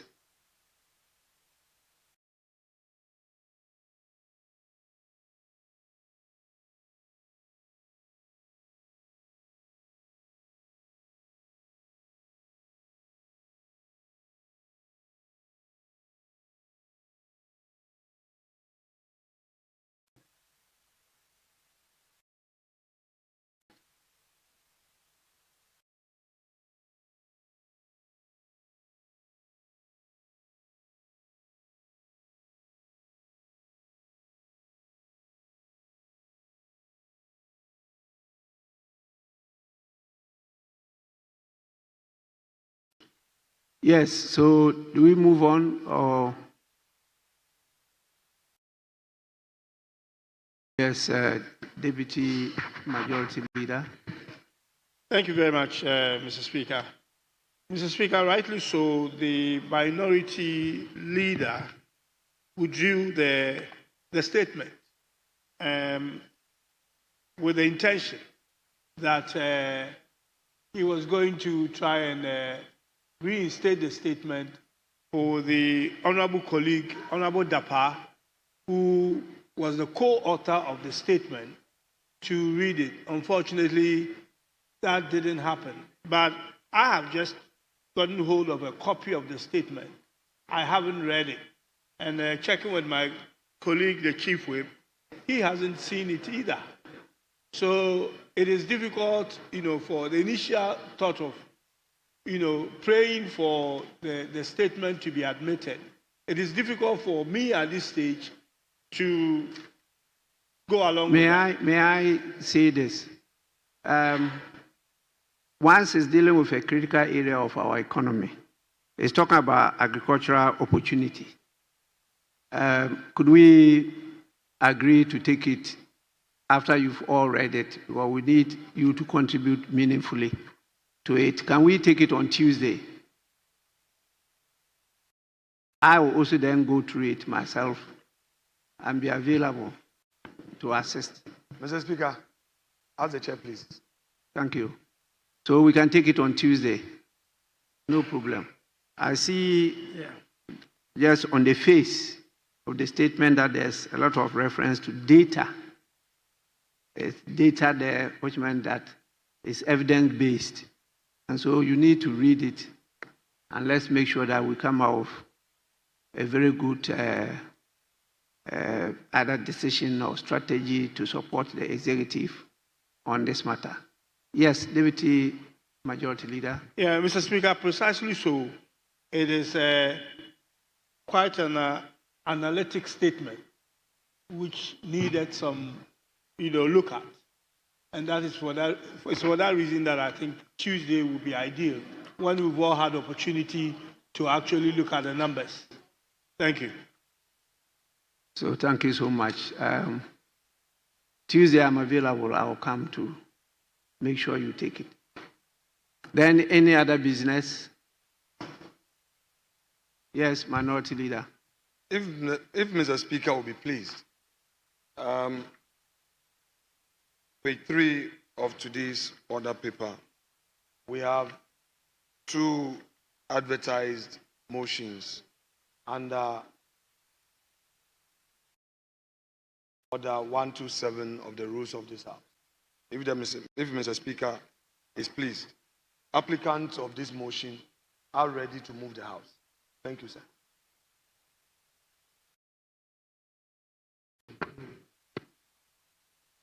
Yes, the proposal is to move both motions today or just one.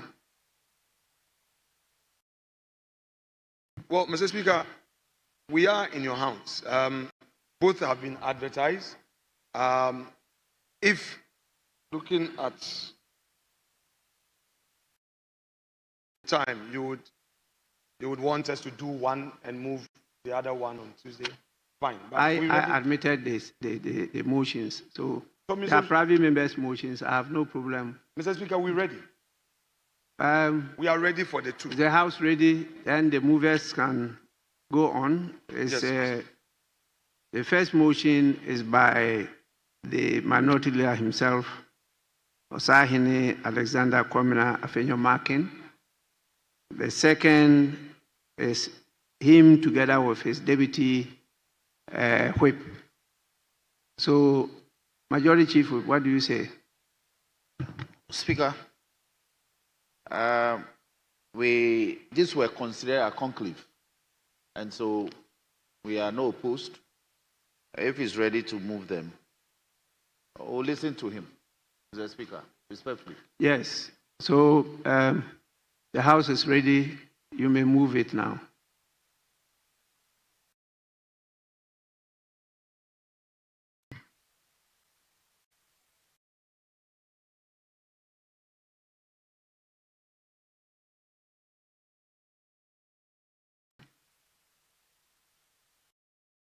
Right, Honorable Speaker. Rise Any issue again? Speaker, just to seek your guidance, given the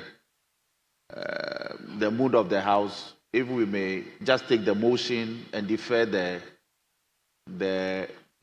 debates and the decision thereafter to sometime next week, Mr. Speaker, humbly. If that finds favor with you, Mr. Speaker.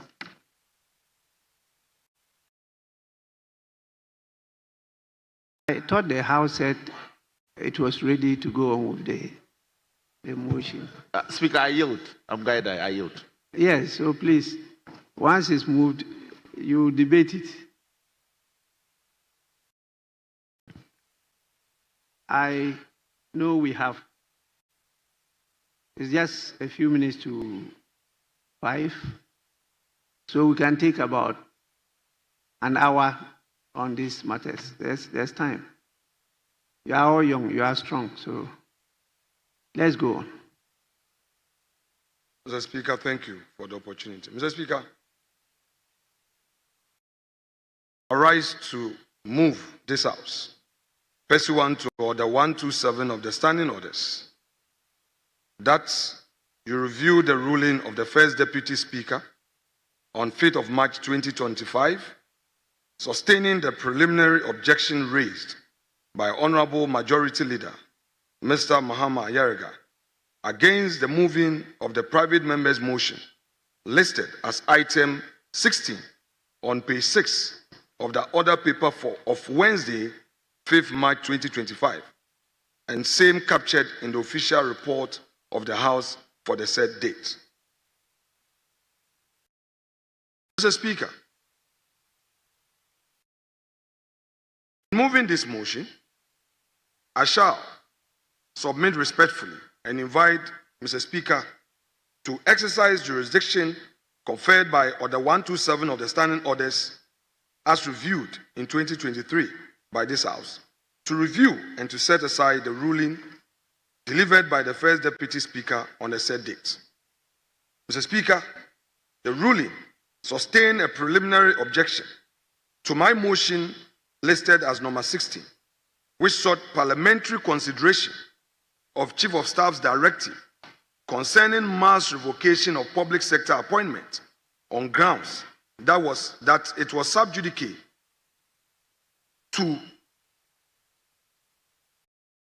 move the motion as a result of litigation in the matter of Henry Nana Boakye versus Attorney General in suit number J1/12/2025. Right Honorable Speaker, the impugned ruling, while reflecting commendable concern for procedural propriety, fundamentally misconceives the nature and application of the sub judice rule, erroneously subordinates Parliament's constitutional mandate to the mere existence of related litigation, and establishes a dangerous precedent that threatens the very foundation of parliamentary democracy in Ghana. Mr. Speaker, this motion shall also demonstrate that the ruling contravenes established constitutional principles, misapplies parliamentary procedure, and contradicts authoritative judicial precedent, particularly the Supreme Court's recent decision in Vincent Eko Asifua versus Attorney General in writ number J1/18/2025, decided on the 6th of May 2025. Mr. Speaker, what are the constitutional and legal frameworks I rely on? Indeed, I support this motion for review of the impugned ruling of 5th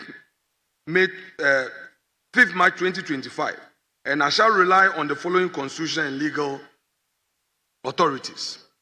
Mr. Speaker, the Standing Orders 110(1) of the 1992 Constitution govern parliamentary proceedings, and for the purpose of my submission, the following provisions are particularly relevant. 1. Order 5.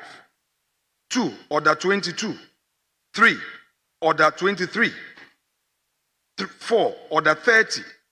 5. Order 103F. 6. Order 123(1). And finally, Order 127 of the rules of this House. Mr. Speaker, the relevant constitutional provisions I seek to rely on for this submission are 1. Article 93(2). 2. Article 115. 3. Article 1161. 4. Article 122. And finally, the 5th, Article 127, which of course guarantees judicial independence but does not, respectfully, and I submit, preclude parliamentary discussions of sub judice of matters unless they are prejudicial.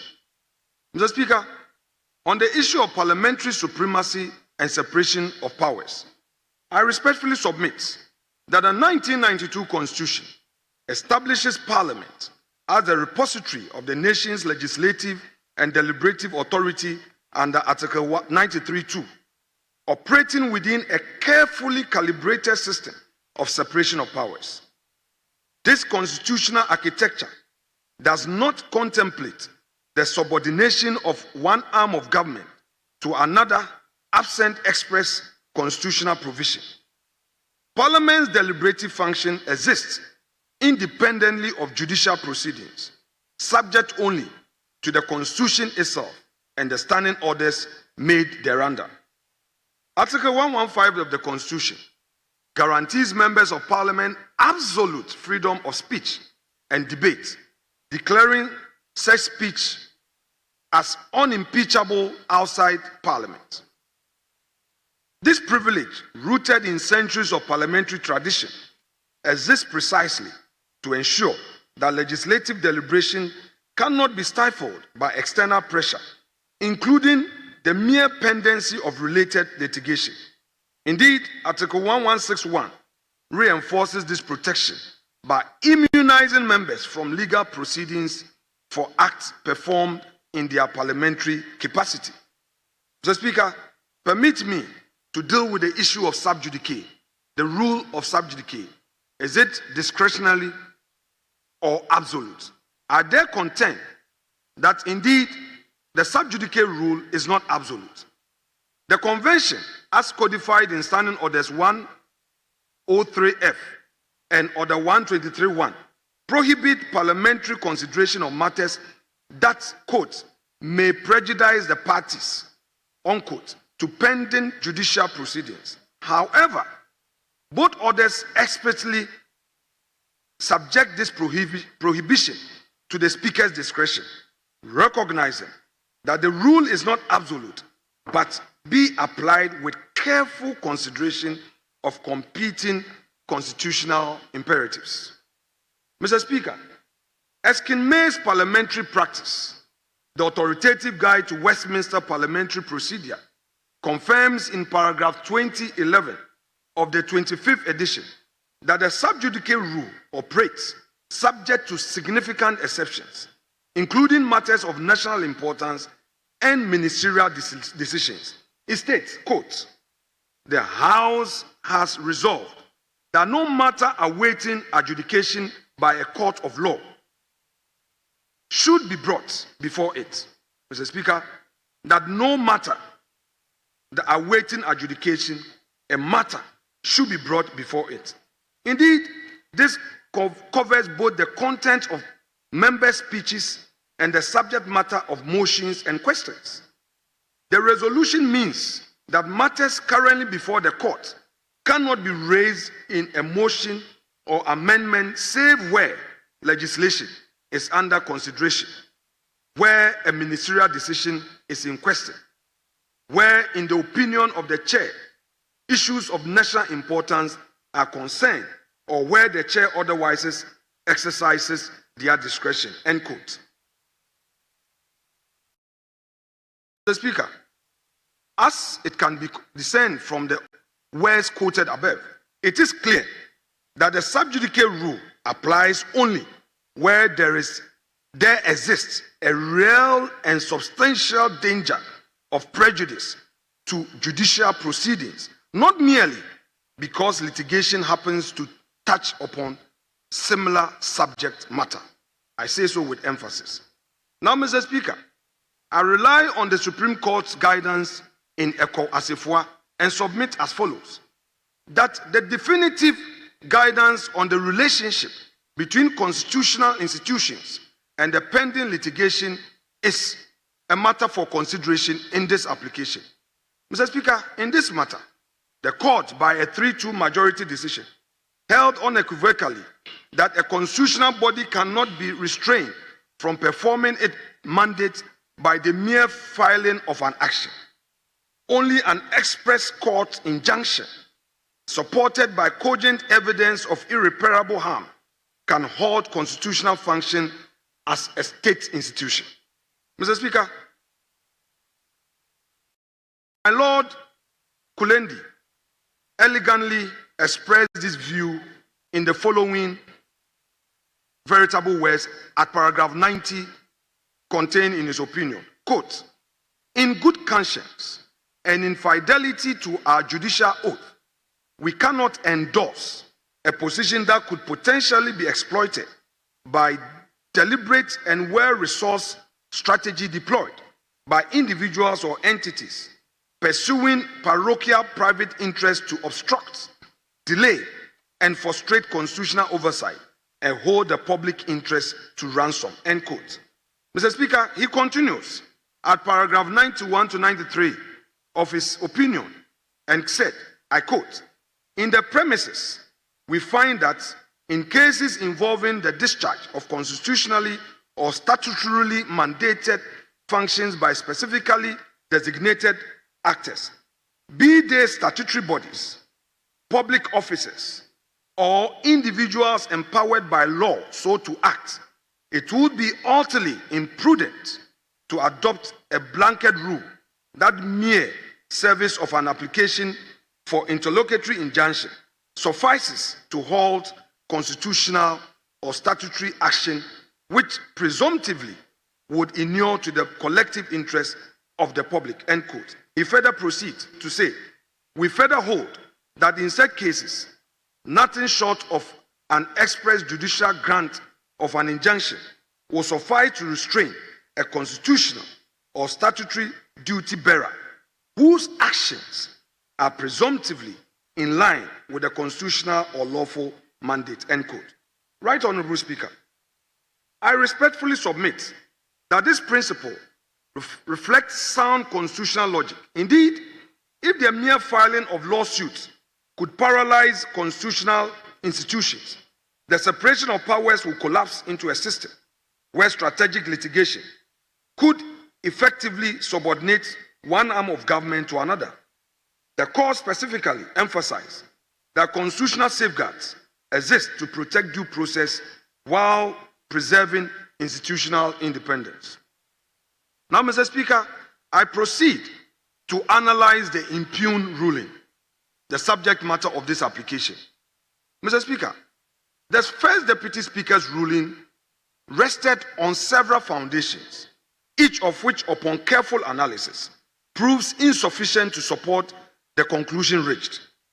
I humbly submit, with all modesty, that the Speaker acknowledged that motion number 16 was properly admitted under Standing Order 103, meeting all procedural requirements at the time of filing. The subsequent objection arose only when the motion called for debate, suggesting that the sub judice issue was not self-evident but required careful consideration of application to the specific circumstances. The Speaker's concern that the debate, quote, may lead to comment that are sub judice, unquote, represents speculation, I respectfully submit, rather than the evidence-based assessment required by both Eskin May and the Ghanaian jurisprudence in recent history.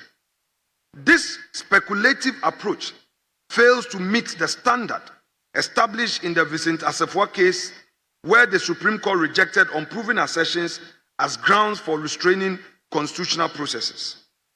Mr. Speaker, I hold a view in this application that there was a misapplication of parliamentary precedent as contained in the impugned ruling. Mr. Speaker, the first Deputy Speaker relied on previous decisions, particularly the 2014 Merchant Bank ruling, and he said and held that a clear distinction had been made and that relying on that, my application could not be moved, and therefore upheld the objection by the learned majority leader. However, Mr. Speaker, by contrast, motion number 16 was seeking a parliamentary consideration of a broad policy directive that caused thousands of public servants to lose their jobs, a matter quintessentially within Parliament oversight and a mandate under Article 1033 of the Constitution. Mr. Speaker, with your leave, I beg to quote Article 1033. Committees of Parliament shall be charged with such functions, including investigation and inquiry into the activities and administration of ministries and departments as Parliament may determine, and such investigation and inquiries may extend to proposals for legislation, end quote.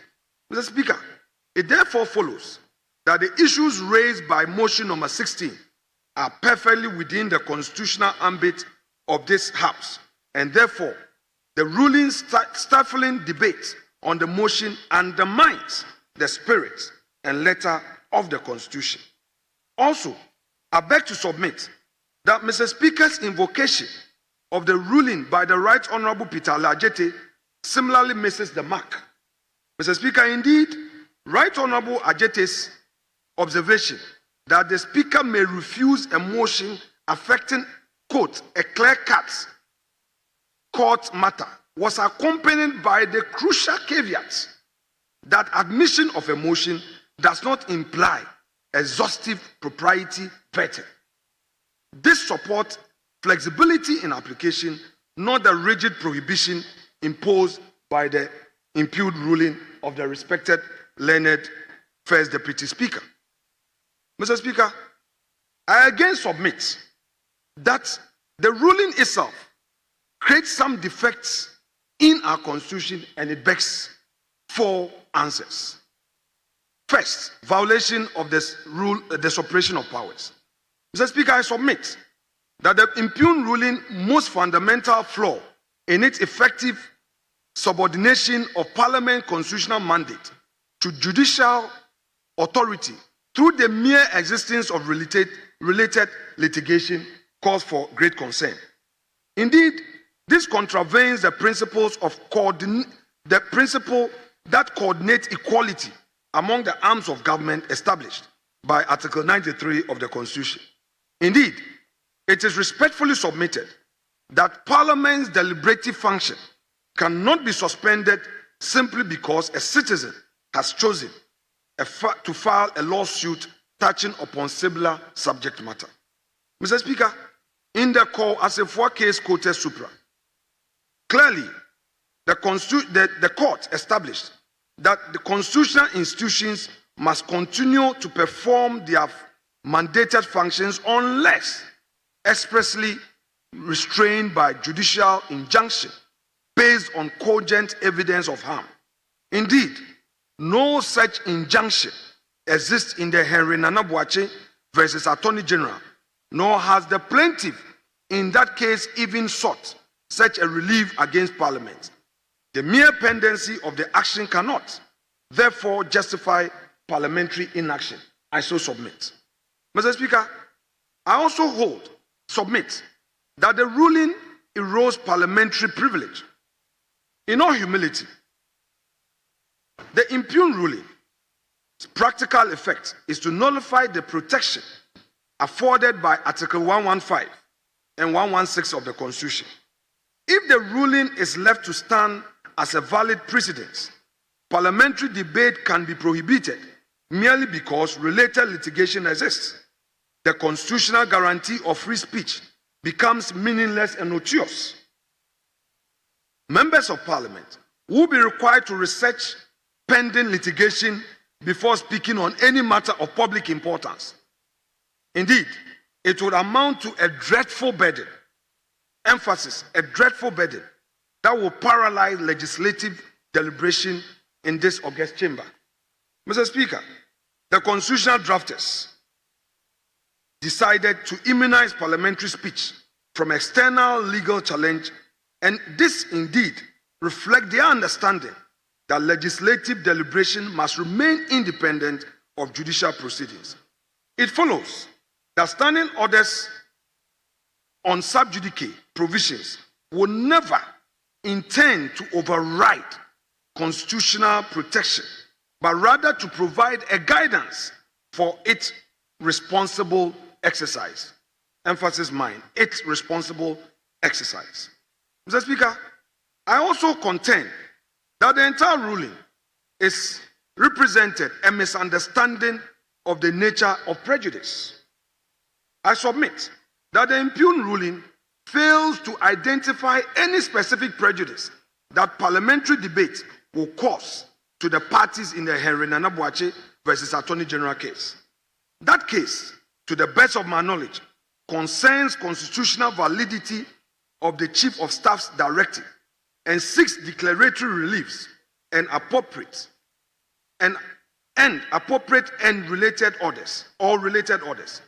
Parliamentary debate on the wisdom and propriety of the same directive operates in an entirely different sphere and serves fundamentally different purposes. Parliamentary debate seeks to inform public policy and hold executive accountable to people's representatives. Judicial proceedings determine legal rights and constitutional compliance. These functions are complementary, not competing, and the mere fact that they address related subject matter does not create the real and substantial danger of prejudice required by Erskine May and the rules of this august House. And Mr. Speaker, I must emphasize that the said lawsuit relied on in the preliminary objection was never tabled before for the records of this House. Mr. Speaker, I dare contend that the ruling also creates a dangerous precedent. It is a weaponization for litigation. And on this score, I do submit that the ruling's problematic logic creates a perverse incentive structure, whereby any individual could effectively silence Parliament by filing a lawsuit touching upon matters of public debate. This represents a fundamental inversion of democratic accountability, placing the initiative for parliamentary agenda setting in the hands of private litigants rather than the people's elected representatives who labor in this august house. Such a vexatious system will be particularly vulnerable to abuse by those seeking to shield government actions from parliamentary scrutiny. The mere threat of litigation or the filing of an action could become a dangerous tool of executive overreach, contrary to the constitutional vision of robust legislative oversight embodied in Article 1033, quoted supra. Mr. Speaker, the ruling also creates a paralysis of democratic accountability. Right, Honorable Speaker, Parliament oversight function is a sine qua non. It serves as a crucial check on executive power and a vital mechanism for ensuring government accountability to the citizenry. The Chief of Staff's directive, which has reportedly resulted in widespread job losses across the public sector, clearly falls within the scope of matters demanding parliamentary attention under Article 1033. By preventing or freezing parliamentary consideration of this directive, the impugned ruling effectively insulates executive action from democratic scrutiny during the very period when such scrutiny is most needed to serve the interests of the good people of Ghana who elected us to serve in this august house. This outcome cannot, with great respect and in all humility, be reconciled with the Constitution's commitment to probity and accountability, as well as the people's right to have their representatives address matters of urgent public concerns forcefully and timeously. Mr. Speaker, I again hold the view and so submit that the proper application of the sub judice rule was brought into question by the exercise of discretion by the First Deputy Speaker in his impugned ruling. Mr. Speaker, a careful reading of Standing Orders 103F and 1231 both explicitly provide that the sub judice prohibition applies to matters that may prejudice the parties, with the determination of such prejudice left to the Speaker's discretion.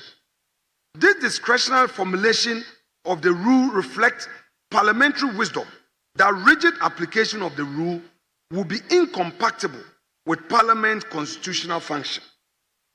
It naturally therefore follows that Speaker's discretion must be exercised with reference to constitutional principles, including Parliament's mandate under Article 93(2) and the protection of free speech under Article 115.